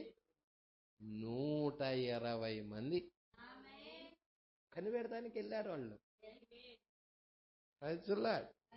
వాళ్ళందరూ పరిశుద్ధాత్మను పొందారు. 120 మంది పొందారు. హల్లెలూయా. ఆ ప్రసంగము విని 3000 మంది బాప్తిజం తీసుకున్నారు. పట్టుకుంటున్నారా అండి? ఇక్కడ చూడండి, మరి చిన్ని మంది అండి, ప్రపంచంలో చాలా కొద్ది మందే. ఇక్కడ చూడండి, అయితే ఏదో ఒక దినమున ఆయన గతించిన దినాలలో తను ప్రత్యక్షపరచుకున్నట్లుగా ఇప్పుడును అదే విధముగా ఆయన తన్ను ప్రత్యక్షపరచుకొనును. గతించిన దినాల్లో దేవుడు ఎలా ప్రత్యక్షపరచుకున్నాడో అదే దేవుడు ఇప్పుడు కూడా తనను ప్రత్యక్ష పరుచుకొనును. మీరు ఆయన్ని ప్రేమిస్తున్నారా? సంఘం చెప్తా ఉంది ఆమేన్. నేను ప్రేమిస్తున్నాను, నేను ఆయన్ని ప్రేమిస్తున్నాను, నేను ఆయన్ని ప్రేమిస్తున్నాను. ఎలయనగా ఆయన నన్ను మొదట ప్రేమించెను. మరి నా యొక్క రక్షణను కొనెను. నా రక్షణను కొన్నాయన ఆయన. హల్లెలూయా. కల్వరి మ్రానుపై. మరి నీ రక్షణ కూడా కొన్నాడు ఆయన. మనందరి రక్షణ కొన్నాడు ఆయన. హల్లెలూయా. మీరు ఆయన ప్రేమిస్తున్నారా? సంఘం ఆమేన్ చెప్తా ఉన్నది. ఆయన అద్భుతమైన వాడు కాడా? సంఘం ఆమేన్ చెప్తా ఉన్నది. ఏ ఉద్దేశమునకై ఈ వర్తమానం ఇవ్వబడినదో దాని ఫలాలు ఇచ్చునని నేను నమ్ముచున్నాను. ఒక వాక్యము వచ్చినదంటే భూమి మీదకి మీకు ఆ రెఫరెన్స్ చూపిస్తానమ్మా. ఆ రెఫరెన్స్ చూడండి. యెషయా గ్రంథము 55వ అధ్యాయము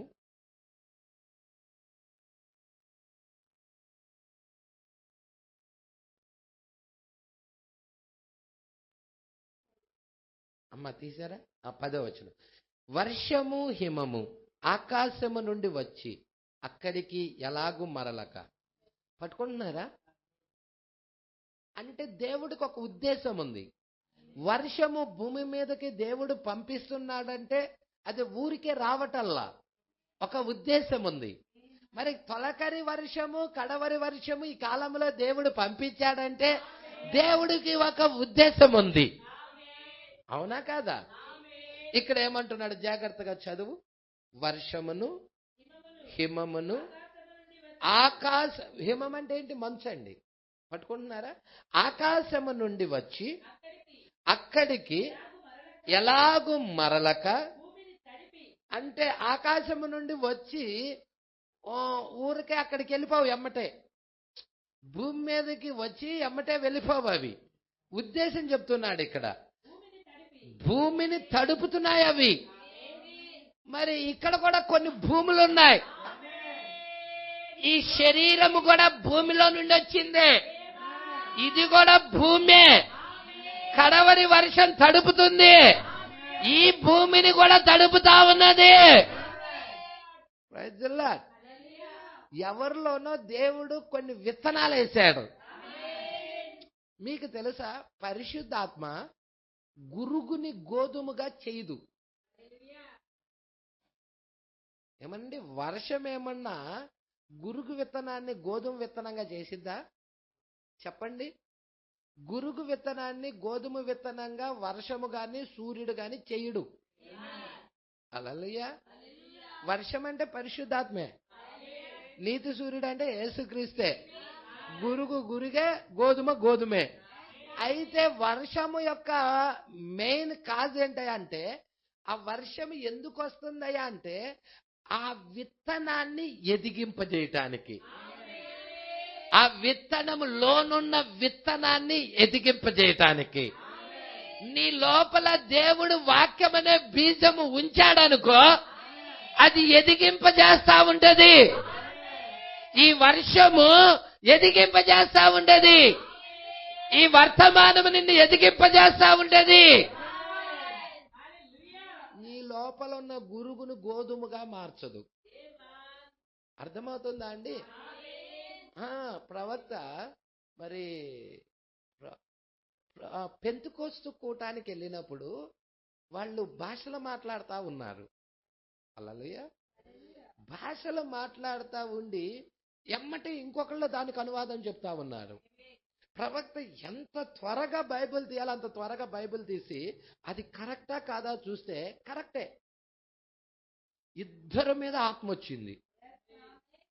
ఇద్దరి మీద పరిశుద్ధాత్మ వచ్చినది. భాష మాట్లాడేవాడి మీద పరిశుద్ధాత్మ ఉన్నది, అనువాదం చెప్పేవాడి మీద పరిశుద్ధాత్మ ఉన్నది. కానీ ప్రవక్తకి ఇంకొక విజన్ ఉంది. హల్లెలూయా. ఆయన అట్లా ఆ వ్యక్తితో మాట్లాడటంతోనే ఆ వ్యక్తి యొక్క గతాన్ని చూడగలడు. Praise the Lord. దర్శనమును దేవుడు ఆ ఇద్దరిని కలుసుకోవాలి, వారు కలిగి ఉన్నది ఏదో నేను పొందుకోవాలి అని వారిద్దరిని కలుసుకోవటానికి ప్రవక్త వెళ్ళాడు. ఒక వ్యక్తి మంచి క్రైస్తవుడే. హల్లెలూయా. అతడు యథార్థవంతుడే, అతడు భక్తిపరుడే, అతడు నమ్మకస్తుడే. అయితే ఆ వ్యక్తి మీద ఆత్మ వచ్చిందంటే అతడు దర్శనములో చూశాడు, ఆ వ్యక్తి మంచివాడని తెలిసినది. తర్వాత రెండో వ్యక్తి దగ్గరికి వెళ్ళాడు. ఆ వ్యక్తి దగ్గరికి వెళ్ళినప్పుడు అతడు ఒక పాపపు జీవితాన్ని జీవిస్తున్నాడు, అపవిత్రమైన జీవితాన్ని జీవిస్తున్నాడు. అతడికి భార్య ఉన్నది, ఇంకొక ఆమెతో సాంగత్యం చేస్తా ఉన్నాడు. అప్పుడు ప్రవక్తకి అర్థం కాల, ఇతడు కరెక్ట్ అయిన జీవితం లేదు, కానీ ఆత్మ ఎలా వచ్చింది ఇతని మీదకి? ఆయన మీదకి ఆత్మ వచ్చినది, ఈయన మీదకి కూడా ఆత్మ ఎలా వచ్చినది? అతడు కరెక్ట్ గా ఉన్నాడు కాబట్టి ఆత్మ వచ్చింది, ఇతని మీద కూడా ఆత్మ ఎలా వచ్చినది? Praise Lord. ఇతడి మీదకి ఎలా వచ్చినది? చూస్తున్నాడు. ప్రవక్త చూస్తున్నప్పుడు ఆయన భార్య నల్ల ఎంట్రుకలు కలిగిన ఒక స్త్రీ, అయితే తెల్ల ఎంట్రుకలు కలిగిన ఒక స్త్రీతో జీవిస్తున్నాడు. ఓ, ఇది చాలా రాంగ్గా ఉన్నదని గ్రహించాడు. ఏంటి ప్రభువా, ఏంటి ప్రభువా, దీన్ని నేను తెలుసుకోవాలనుకుంటున్నాను. ఇతడి జీవితం క్యారెక్టర్ కరెక్ట్గా లేదు, ఇతడి స్వభావం కరెక్ట్గా లేదు, ఇతడి జీవితం వాక్య ప్రకారంగా లేదు. మరి ఇతడి మీదకి పరిశుద్ధాత్మ ఎలా వచ్చినది? ఇతడి మీదకి ఆత్మ ఎలా వచ్చినది అని ప్రార్థన చేస్తా నాకు బయలుపరచు ప్రభువా, నాకు బయలుపరచు ప్రభువా, నాకు బయలుపరచు ప్రభువా అంటే అప్పుడు దేవుడు బయలుపరిచాడు. హెబ్రీలకు రాసిన పత్రిక 6వ అధ్యాయం చేయమన్నాడు. అక్కడ ఒక్కసారి మీరు చూడండి అండి. హెబ్రీలకు రాసిన పత్రిక ఇదే ప్రవక్తకి వచ్చింది. హల్లెలూయా. మీరు చూస్తున్నారా? హల్లెలూయా. 7వ వచనం, ఎట్లనగా భూమి తన మీద తరచుగా కురియు వర్షమును త్రాగి ఎవరి కొరకు వ్యవసాయము చేయబడునో వారికి అనుకూలమైన పైరును ఫలించును, దేవుని ఆశీర్వచనము పొందును. అయితే ముళ్ళ తుప్పలు గచ్చ తీగలు దాని మీద పెరిగిన ఎడల అది పనికి రానిదై శాపము పొందదగును, తుదకు కాల్చివేయబడును. ప్రజల ఇది చూపించాడు. ప్రజల ఈ 6వ అధ్యాయంలో దీన్ని చూపించుకుంటా వచ్చాడు. ఏంటి ప్రభువా, మరలా అర్థం కాలేదు ప్రభువా అంటే, గోధుమ పంట కొరకు వర్షం వస్తుంది. వర్షం దేని కొరకు వస్తుంది? ముళ్ళ తుప్పల కొరకు రావటల్లా. ఒక రైతు పొలంలో నీరెందుకు పెడతారు? ఆ ధాన్యం కోసం పెడతాడు. ఆ గురుగులు కలుపు కోసం పెడతాడా? పెట్టడు. ఆ ధాన్యము గోధుమల కోసము, వరి కోసము, ఆ పైరు కోసము ఎదగాలని పెడతాడు. దేవుడు కూడా ఆ గోధుమల కొరకే వర్షాన్ని పంపిస్తున్నాడు. అయితే ఒకే వర్షాన్ని 2 తీసుకుంటున్నాయి. అవే భూమిలో 2 ఉన్నాయి. ఇటు గోధుమ ఉన్నది, ఇటు గురుగు ఉన్నది. ఈ 2 తీసుకుంటున్నాయి, ఒకే నీరును తాగుతున్నాయి. ప్రైజ్ ది లార్డ్ చెప్తున్నాయి, దేవుణ్ణి స్తుతిస్తున్నాయి, 2 స్తుతిస్తున్నాయి. అయితే గోధుమలు కొట్టులోకి వెళ్తాయి, గురుగులు కాల్చబడతానికి వెళ్తాయి కోత కాలంలో, ఫైనల్లో. Praise the Lord. మరి వర్షము సంఘం మీద, ఆ యొక్క ఉపదేశపు వర్షము దైవ సేవకుల్లో నుండి సంఘం మీద మొత్తం మీద పడుతుంది. మరి అందరూ గోధుమలు కాదుగా, అందరూ గోధుమల. ఇక్కడికి వచ్చి వాళ్ళు దేవుని స్తుతిస్తారు, వాళ్ళు హల్లెలూయా చెప్తారు, వాళ్ళు దేవునికి మహిమ అంటారు. కానీ వెళ్ళిపోయి లోకములో జీవిస్తారు. తర్వాత వాళ్ళ జీవితము లోకములో ఉంటుంది. వాళ్ళ జీవితం, వాళ్ళ వ్యసనాలు వదిలిపెట్టరు, వాళ్ళ పాపపు జీవితాన్ని కలిగి ఉంటారు. హల్లెలూయా. సంగమా పట్టుకుంటున్నారా? వర్తమానము మన ప్రవక్త ఎందుకు బోధిస్తున్నాడంటే, ఇది నిజముగా ఇది వధువుకి ఎత్తబాటునిచ్చే వర్తమానం. అందుకే ఇక్కడ అంటున్నాడు, వర్షము హిమము ఆకాశము నుండి వచ్చి అక్కడికి ఎలాగూ అంటే మరలా ఆకాశం దగ్గరికి వెళ్తుంది. అర్థమవుతుందా? మన ప్రవక్త చెప్పాడు కదా, మంచు బిందువు రాత్రి కాలంలో జన్మించినప్పుడు సూర్యుడి యొక్క వెలుగు ఆ యొక్క మంచు బిందువు మీద పడినప్పుడు ఆ వెలుగు, ఆ వెలుతురు, ఆ ఉష్ణము, ఆ వేడి ఆ మంచు బిందువును తాకుతున్నప్పుడు అది గిరా గిరా గిరా గిరా తిరుగుతూ ఆనందిస్తూ అది అదృశ్యం అవుతుందని. అలాగే ఒక విశ్వాసి అదృశ్యం కాబోతున్నాడు. అలాగే ఎత్తబడే ఒక చిన్న గుంపు అదృశ్యం కాబోతా ఉన్నది.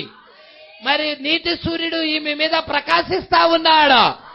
ఈ చివరి దినాలలో మంచు బిందువులుగా ఉన్న కొంతమంది విశ్వాసుల మీద నీతి సూర్యుడు ప్రకాశిస్తా ఉన్నాడు అంటున్నాడు ఇక్కడ. అక్కడికి ఎలాగూ మరలక భూమి మీదకి వచ్చాయి మంచు బిందువులు, తిరిగి మరలా ఎక్కడి నుండి అయితే వచ్చాయో అక్కడికి వెళ్తున్నాయి. సూర్యుడు తీసుకెళ్తున్నాడు. అదే విధముగా నీతి సూర్యుడైన యేసుక్రీస్తు దిగొచ్చాడు. మనం ఎక్కడి నుండి అయితే పంపించబడి ఉన్నామో తిరిగి మరలా అక్కడికి వెళ్ళటము కొరకు నీతి సూర్యుడు వచ్చి ఉన్నాడు.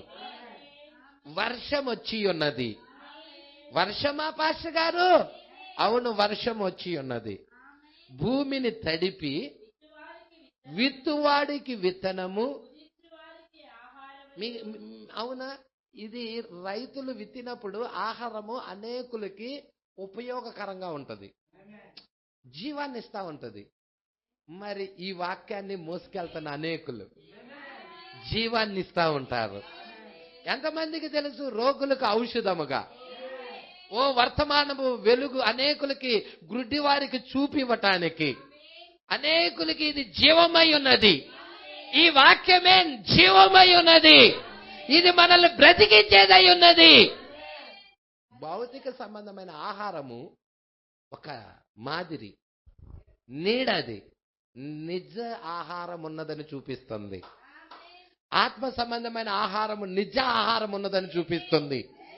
ఇది తినటం ద్వారా నువ్వు ఎలా బతుకుతున్నావో ఆ ఆహారాన్ని కూడా భుజించటం ద్వారాగా నువ్వు జీవిస్తావనేది తెలియజెప్తా ఉన్నది. ఈ ఆహారము భౌతిక సంబంధమైన ఆహారం రోజుకు 2-3 పూటలు తింటాం. మరి వాక్య ఆహారం రోజుకి కొంతమంది ఒక్క పూట కూడా తింటల్లా. కనీసం ఒక్క పూట కూడా భుజించని వాళ్ళు ఉన్నారు. ఆదివారం వస్తే మరలా ఆదివారమే దాని జోలి వెళ్ళే వాళ్ళు ఉన్నారు. మరి చెప్పండి, భూమి మీద ఉన్న ప్రతిదీ కూడా నీకు చూపించబడుతుంది. మరి మనం తినే ఆహారము, మనం బ్రతకాలంటే ఆహారం తినాలని, వాళ్ళు ఆహారం తినకుండా నిర్లక్ష్య పడుతున్నారంటే ఆత్మీయంగా డెడ్ అవుతున్నారు వాళ్ళు. విషయాలు మీ వినికిడిలో మరి మీరు వాటిని గుర్తించుకుందురుగాక. ఆత్మ చెప్పుచున్న మాట చెవి గలవాడు వినుగాక. అందరికి కాదు ఈ వాక్యం. హల్లెలూయా. భుజించు వానికి ఆహారము కలుగుటకై అది చిగిర్చి వర్ధిల్లునట్లు చేయును. Praise the Lord. ఇక్కడ ఎంతమంది చిగిర్చాలని ఇష్టపడుతున్నారు? ఎంతమంది యేసు ఫలాలు తేవాలని ఇష్టపడుతున్నారు? ఎంతమంది వర్ధిల్లాలని ఇష్టపడుతున్నారు? Praise the Lord. అలాగే నా నోట నుండి వచ్చి వచనము కూడా ఇప్పుడు ఆయన వాక్యం కూడా అలాగే ఉంటది అన్నాడా? అవునా? నిష్ఫలితముగా నా యొద్దకు మరలక అది నాకు అనుకూలమైన దాన్ని నెరవేర్చును, నేను పంపిన కార్యము సఫలము చేయును. వాక్యము భూమి మీదకి వస్తుందంటే అది తన కార్యాన్ని సఫలము చేయటానికి. ఇక్కడ అంటున్నాడు. హల్లెలూయా. దాని ఫలాలు అమ్మ మీరు పట్టుకుంటున్నారా? 429. మీరు ఆయన ప్రేమిస్తున్నారా? సంఘం ఆమేన్ చెప్తుంది. ఆయన అద్భుతమైన వాడు కాడా? ఆమేన్ చెప్తుంది. ఏ ఉద్దేశము కొరకు ఈ వర్తమానం ఇవ్వబడినదో దాని ఫలాలు ఇచ్చునని నేను నమ్ముచున్నాను. మరి మీరు విశ్వసించుచున్నారా? విశ్వసించుచున్నాను. మరి అది మిమ్మల్ని ఏ స్థానానికి తీసుకొని వెళ్ళుననగా, వాక్యమా వర్తమానమా? జాగ్రత్తగా పట్టుకోవాలి సంగమా జాగ్రత్తగా పట్టుకోవాలి. ఇక్కడ అది అంటే ఏంటి? వర్తమానం మిమ్మలను ఏ స్థానానికి తీసుకొని వెళ్ళుననగా మీరు సుఖభోగాలు మరి అలాంటి కార్యాల ఆశింపరు. ఈ లోకములో ఉన్న సుఖభోగాలను ఆశించరు. ఆశింపకుండా చేస్తుందేంటి? వాక్యం. మీరు నన్ను ఉరిమి చూడాల్సిన పనే లేదు, మీరు నా మీద కోపపడాల్సిన పనే లేదు. ఇది ప్రవక్త చెప్పిన వర్తమానం. ఏమన్నా ఫిర్యాదు చేయాలంటే ప్రవక్తకి చేసుకోండి. హల్లెలూయా. ప్రవక్త ఏం చెప్పాడో దాన్నే చెప్తున్నా. దేవుడికి మహిమ కలుగునుగాక. ఎక్కువగా పలుకుతున్నాం. ఇక్కడ ఏమంటున్నాడు? అది మిమ్మును ఏ స్థానానికి తీసుకొని వెళుతుందంటే సుఖభోగాలు. మీరు సుఖభోగాలు మరి అలాంటి కార్యాలను ఏవైనా గాని ఆశింపరు. ఏదైనా మీరు దేవుని యొక్క మహోన్నత్వమును చూచినప్పుడు, ఆయన యొక్క దీనత్వమును గ్రహించినప్పుడు, అప్పుడు మీరు దేవుణ్ణి చూడగలరు. Praise the Lord. మీరు ఆయన చూడగలరా? ఆ రెవల్యూషన్ మీకు పొందుకుంటే, ఆ పరిశుద్ధాత్మ అగ్ని బాప్తిజం మీకు ఉంటే, ఆ దీనత్వము, ఆయన యొక్క దీనత్వము, మరి యేసు యొక్క దీనత్వము స్టెఫను వ్యక్తపరిచాడా లేదా అండి? మీరు చెప్పండి, స్టెఫను వ్యక్తపరిచాడా లేదా? ఒక చెంప కొడితే ఇంకొక చెంప చూపమన్నాడు. ఆయన తిరిగి రాళ్లు తీసుకొని చంపుతున్నారు. చెంప కొట్టడమే కాదు, చంపుతున్నారు. చంపుతున్నా ఆయన ఏమన్నాడో తెలుసా? తండ్రి, ఈ దోషము వారి మీద మోపకు, వీరిని క్షమించు. చూసారా ఎంత దీనత్వము? హల్లెలూయా. చూస్తున్నారా? ఆయనను దాని కొరకు చూడవద్దు. ఇక్కడ అంటున్నాడు 430 పేర వైపు తిరుగుదామండి. ఎలీషా ఆ గృహము యొద్ద ఉన్నప్పుడు ఏదో జరిగింది. అక్కడ ఆ గృహము దగ్గర ఏదో కార్యం జరిగినది. అందుకే ఎలీషా గృహము దగ్గర ఉన్నాడు. పొగ అటు ఇటు లేచెను, రక్తము, ఉరుములు, మెరుపులు అచ్చట ఉండెను. Praise the Lord. అవునా? ఉరుములున్నాయా? మెరుపులున్నాయా? అచ్చట రక్తం ఉన్నదా? ఏంటి? దేని కొరకు ఎలీషా అక్కడ కనిపెడుతున్నాడు? హల్లెలూయా. ఆ గృహ దగ్గర ఏలియా దేని కొరకు కనిపెడుతున్నాడు? మెల్లని స్వరము కొరకు, మధురమైన స్వరము కొరకు ఆయన అక్కడ వేచి ఉన్నాడు. మరి ఈరోజు ఎంతమంది అలాంటి మెల్లని స్వరము కొరకు, మధురమైన స్వరం కొరకు వేచి ఉంటున్నారు? హల్లెలూయా. ఇక్కడ చూడండి, మెరుపులు, ఉరుములు అచ్చట ఉండెను. మరి చూడండి, నేటికి కూడా ముఖము నందును చేతుల యందును రక్తము కారునట్లుగా చేయుచున్నటువంటి ఉద్రేకపూరితమైన కార్యాలు మన మధ్య కనబడుతున్నాయి. కానీ ఆ విధమైన కార్యాలు ఆ ప్రవక్తని ఇబ్బంది పరచనే లేదు. ప్రవక్త స్థిరమైన దానితో నిలబడ్డాడు. ఒక విశ్వాసి కూడా స్థిరమైన వాక్యముతో నిలబడతాడు.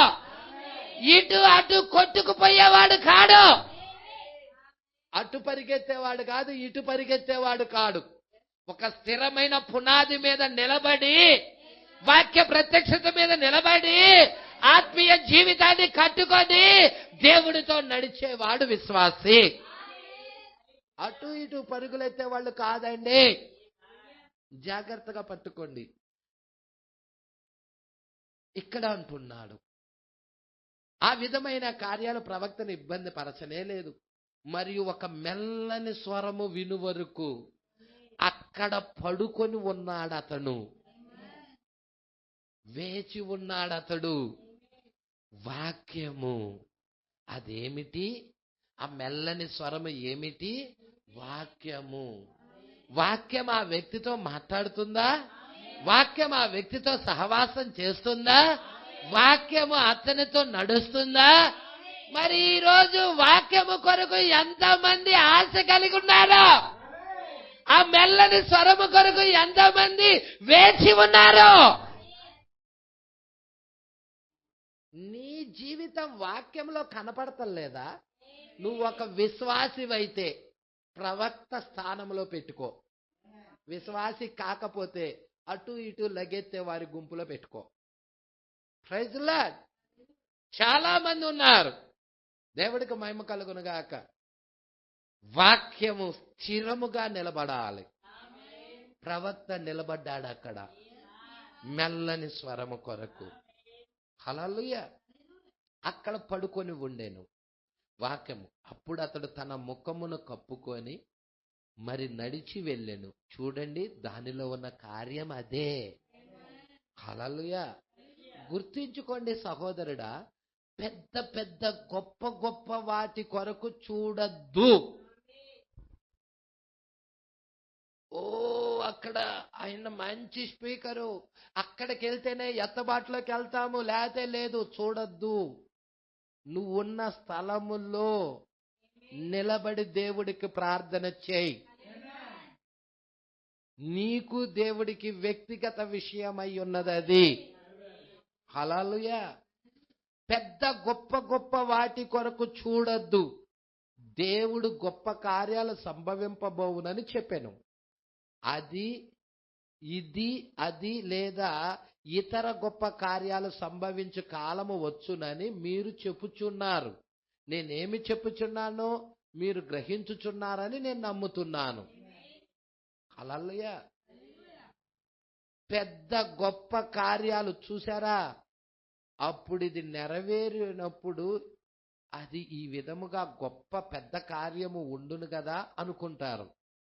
మరి అది చాలా దీనముగా ఉండును. మీరు గొప్ప కార్యం అనుకుంటున్నది దీనముగా ఉండును, సామాన్యతలో ఉండును. మీరు గొప్ప కార్యం అనుకుంటున్నది సామాన్యతలో దేవుడు జరిగించును. మీరు దాన్ని పూర్తిగా వదిలివేస్తారు. ఆ రోజు పరిసయ్యులు, శాస్త్రులు, సద్దుకయ్యులు వదిలేశారా? పట్టించుకొని కూడా పట్టించుకోలే. మరి రెండవ రాకడలో కూడా అలాగే ఒక గుంపు ఉన్నది. మరి ఎత్తబాటులోకి వెళ్ళే వాళ్ళు వాక్యం శరీరం అవుతుంది. వాళ్ళు సామాన్యతలోకి వెళ్తారు.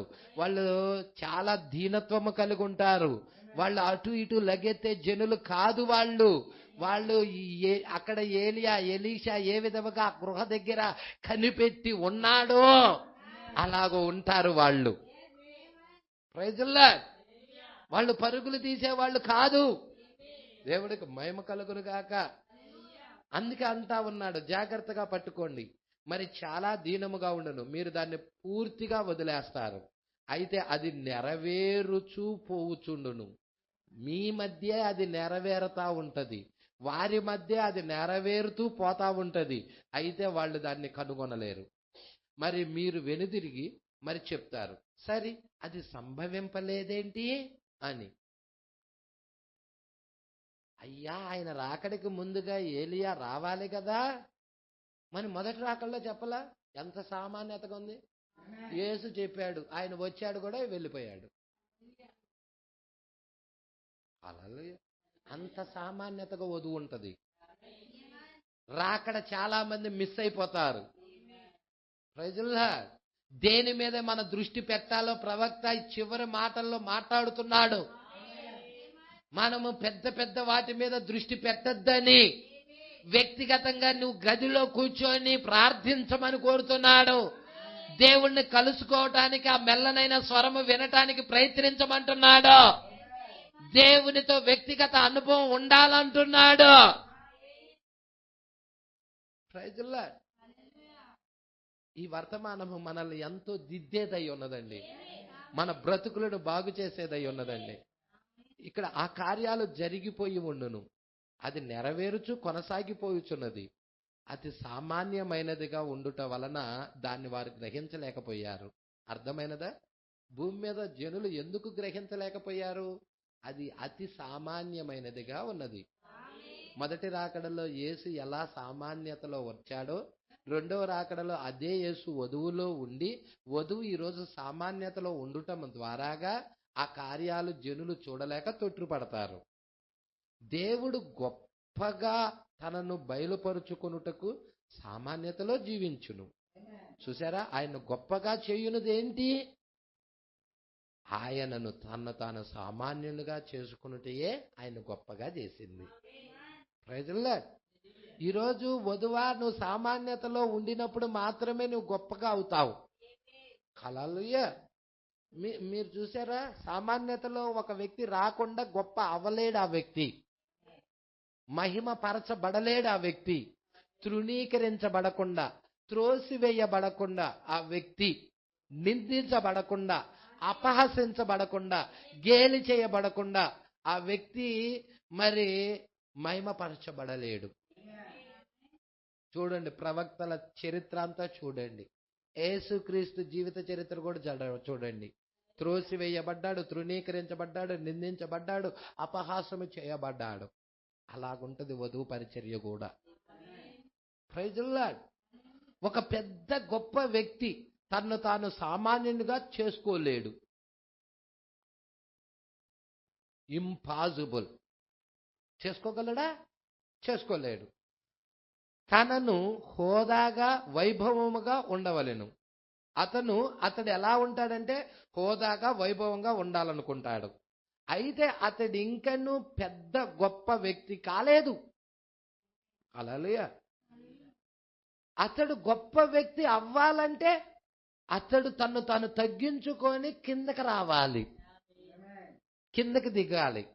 చికాగోలో ఒక వృద్ధుడైన పరిశుద్ధుడు, అతడు పరిశుద్ధుడు, అక్కడ చెప్పిన విధముగా ఇలా చెప్తున్నాడు.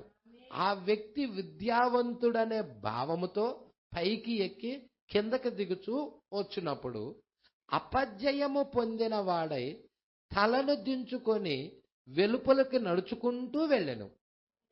ఆయన చెప్పెను, అతడు ఏ విధముగా పైకి వెళ్ళెనో అదే విధముగా క్రిందకి దిగి వచ్చును. అతడు ఏ విధముగా క్రిందకి దిగి వచ్చనో అదే విధముగా పైకి వెళ్ళును. మంచిది. అది వాస్తవము కాదా? నిశ్చయముగా అది వాస్తవం. గమనించితిరా? నిన్ను నువ్వు తగ్గించుకొనుము, అప్పుడు నువ్వు హెచ్చించబడతావు అన్నాడు ప్రవక్త. తనను తాను తగ్గించుకున్నవాడు హెచ్చించబడును, తనను తాను హెచ్చించుకున్నవాడు తగ్గించబడును. పైకెళ్ళే మార్గం కిందకుంది, కిందకెళ్ళే మార్గం హెచ్చింపులో ఉంది. ఎవడు కిందకి వెళ్ళాలనుకుంటున్నాడో వాడంతా భూమి మీద హెచ్చించుకుంటా ఉంటాడు. అపవాది హెచ్చించుకునే స్వభావం. అవునా కాదా? మీరు గమనించండి.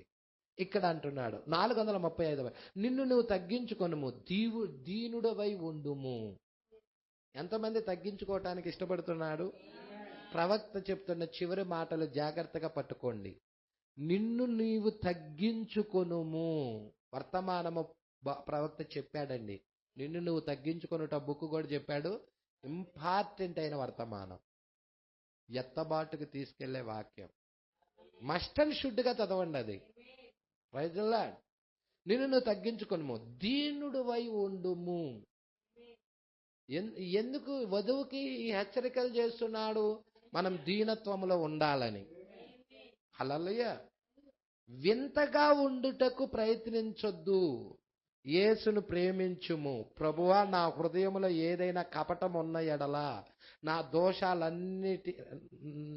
ఏదైనా దోషము ఉన్న ఎడలా, కపటము గాని దోషము గాని ఏదైనా నా హృదయములో ఉన్నట్లయితే, తండ్రి, ఆ విధముగా ఉండుట నాకు ఇష్టం లేదు, మీరు దాన్ని తీసేయండి అని ప్రార్థించమంటున్నాడు. దేవుణ్ణి ఇలా అడగమంటున్నాడు. కపటముతో నడవద్దు, కపటంగా ప్రవర్తించొద్దు, కపటమైన జీవితము వద్దు అంటున్నాడు. Praise the Lord. దోషము, నీ హృదయము నీ మీదే దోషారోపణ చేస్తే ఎలాగ తప్పించుకుంటావు? బయట వాళ్ళు కాదు దోషారోపణ చేసేది, నీ హృదయమే నీ మీద తప్పు మోపుతున్నదే. ఆ దినాన తప్పు మోపుతుంది. Praise the Lord. పట్టుకుంటున్నారా అండి?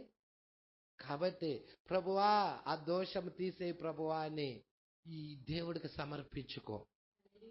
తండ్రి, ఆ విధముగా ఉండుట నాకు ఇష్టం లేదయ్యా, ఆ దోషముతో, ఆ కపటముతో, నా హృదయంలో కపటము ఉంటే, దోషము ఉంటే, తండ్రి, ఆ విధంగా ఉండుట నాకు ఇష్టం లేదు, మీరు దాన్ని తీసేయండి అని అడగండి. నేను ఆ విధముగా ఉండుటకు నేను ఇష్టపడటం లేదు ప్రభువా అని అడగండి. ఆ దినమున వారిలో ఒకనిగా నేను లెక్కించబడనిమ్ము, మరి ఆ దినము సమీపించుట నేను చూస్తున్నానని చెప్పండి. ఓ ప్రభువా, వధువులో సభ్యుడిగా నేను ఒకడిగా ఉండాలని కోరుకుంటున్నాను ప్రభువా అని. ఆ దినం సమీపిస్తుంది. ఎతబాటు దినం సమీపిస్తా ఉన్నది. పరిశుద్ధులు లేచే దినము సమీపిస్తా ఉన్నది. ఆ ప్రధాన దూత శబ్దము సమీపిస్తా ఉన్నది. ఇప్పుడే కపటం ఉంటే తీసేయి ప్రభువా, దోషం ఉంటే తీసేయి ప్రభువా అని దేవుడిని వేడుకోమంటున్నాడు. ఆ విధముగా ఉండుటకు నేను ఇష్టపడటం లేదు. ఓ ప్రభువా, ఆ దినమున వారిలో ఒకనిగా నేను లెక్కింపబడనిమ్ము. మరి ఎవరు వారిలో ఒకటిగా లెక్కించబడనిమ్మంటున్నాడు? ఎత్తబడే గుంపులో. మరి ఆ దినము సమీపించుట నేను చూస్తున్నానని చెప్పండి. దేవుడు మనకు వాటిని తెరిచిన ఎడల, దేవుడే తెరవాలి ఈ సంగతులు. ఈ ముద్రలు ప్రారంభించుట మీరు చూడబోతున్నారు. దేవుడు ఒక వ్యక్తికి తెరవకుండా ముద్రలు అర్థం కావు. నిజమండి, మీరు చదవచ్చు. అయ్యా 7 ముద్రలు 10 సార్లు చదివాను, 15 సార్లు చదివాను, అయినా అర్థం కాదు. నువ్వు ఎన్నిసార్లు చదివినా కానీ 7 ముద్రలు అర్థం కాదు. దేవుడే తెరవాలది. ఆ గ్రహింపు దేవుడు ఇవ్వాలి. ఆ ప్రత్యక్షత దేవుడు ఇవ్వాలి. Praise the lord. అందుకంటున్నాడు ఆయన ఒక్కడే దాన్ని చెయ్యగలడు అంటున్నాడు. ఎవరండి? ప్రవక్తకి ఏ దేవుడైతే తెరిచి చూపించాడో అదే దేవుడు నీకు కూడా తెరవాలి. మనము ఆయనపై ఆధారపడి ఉన్నాము. ఎవరి మీద? దేవుని మీద, యేసు మీద. దేవుడు మిమ్మల్ని ఆశీర్వదించునుగాక. మరి అప్పుడు మనము తిరిగి మధ్యాహ్నము కూటమునకు మునుపు మన సంఘ కాపరి మీకు ఏదైనా చెప్పునని నేను అనుకొంచున్నాను. మరి నేను అనుకొంచున్నాను ఆరాధన పాటలు, ఆరాధన 6:30 సరైన పాస్టర్ గారు అని నెవిల్ సహోదరుడితో మాట్లాడుతూ ఉన్నారు. 6 గంటలకు అంటున్నాడు. 6 గంటలకు రండి, 6 గంట ప్రార్థన చేయండి, 6:30కి మరి ఆరాధన పాటలు ప్రారంభమవుతాయని చెప్తున్నాడు. మరి ప్రభు చిత్తమైన ఎడల ఈ రాత్రికి నేను 7 ముద్రలు అను అంశంపై మాట్లాడబోచున్నాను. మరి సోమవారం రాత్రి తెల్ల గుర్రముపై, అమ్మ మీరు చూస్తున్నారా? ఈ రాత్రికి నేను 7 ముద్రలు అన్న అంశంపై మాట్లాడబోచున్నాను. Praise the Lord. పట్టుకుంటున్నారా? మరి సోమవారం రాత్రి తెల్లగుర్రం అంటే ఇదేంటి? మొదటి ముద్ర. తెల్లగుర్రం మొదటి ముద్రగా. దానికి ముందున్న వర్తమానం ఏంటి? ఎడమ. 7 ముద్రలు ఎడమ. మీరు జాగ్రత్తగా పట్టుకుని ఆ ముద్రలు విప్పటం. హల్లెలూయా. సవారీ చేయవాడు తెల్లగుర్రం మీద. మంగళవారం రాత్రి మరి అదే విధముగా నల్ల గుర్రంపై సవారీ చేయవాడు. బుధవారం రాత్రి నరసిన గుర్రము అంటే పాండువర్ణ గుర్రము, మరి ఎర్ర గుర్రము. అంటే ఒక్కొక్క రోజు ఒక్కొక్క వర్తమానం అన్నమాట. పిదప 6, 4, 5 మరి 6 మరి పిదప ఆదివారం రాత్రి, రానున్న ఆదివారం ఉదయం ఒకవేళ స్వస్థత ఆరాధన ఉండవచ్చు, నాకు తెలియదు అది. ఇప్పుడు గుర్తించుకోండి, దేవుని సేవకే మనలను మరి ఆలయమును మనము ప్రభుకు సమర్పించుకున్నాము.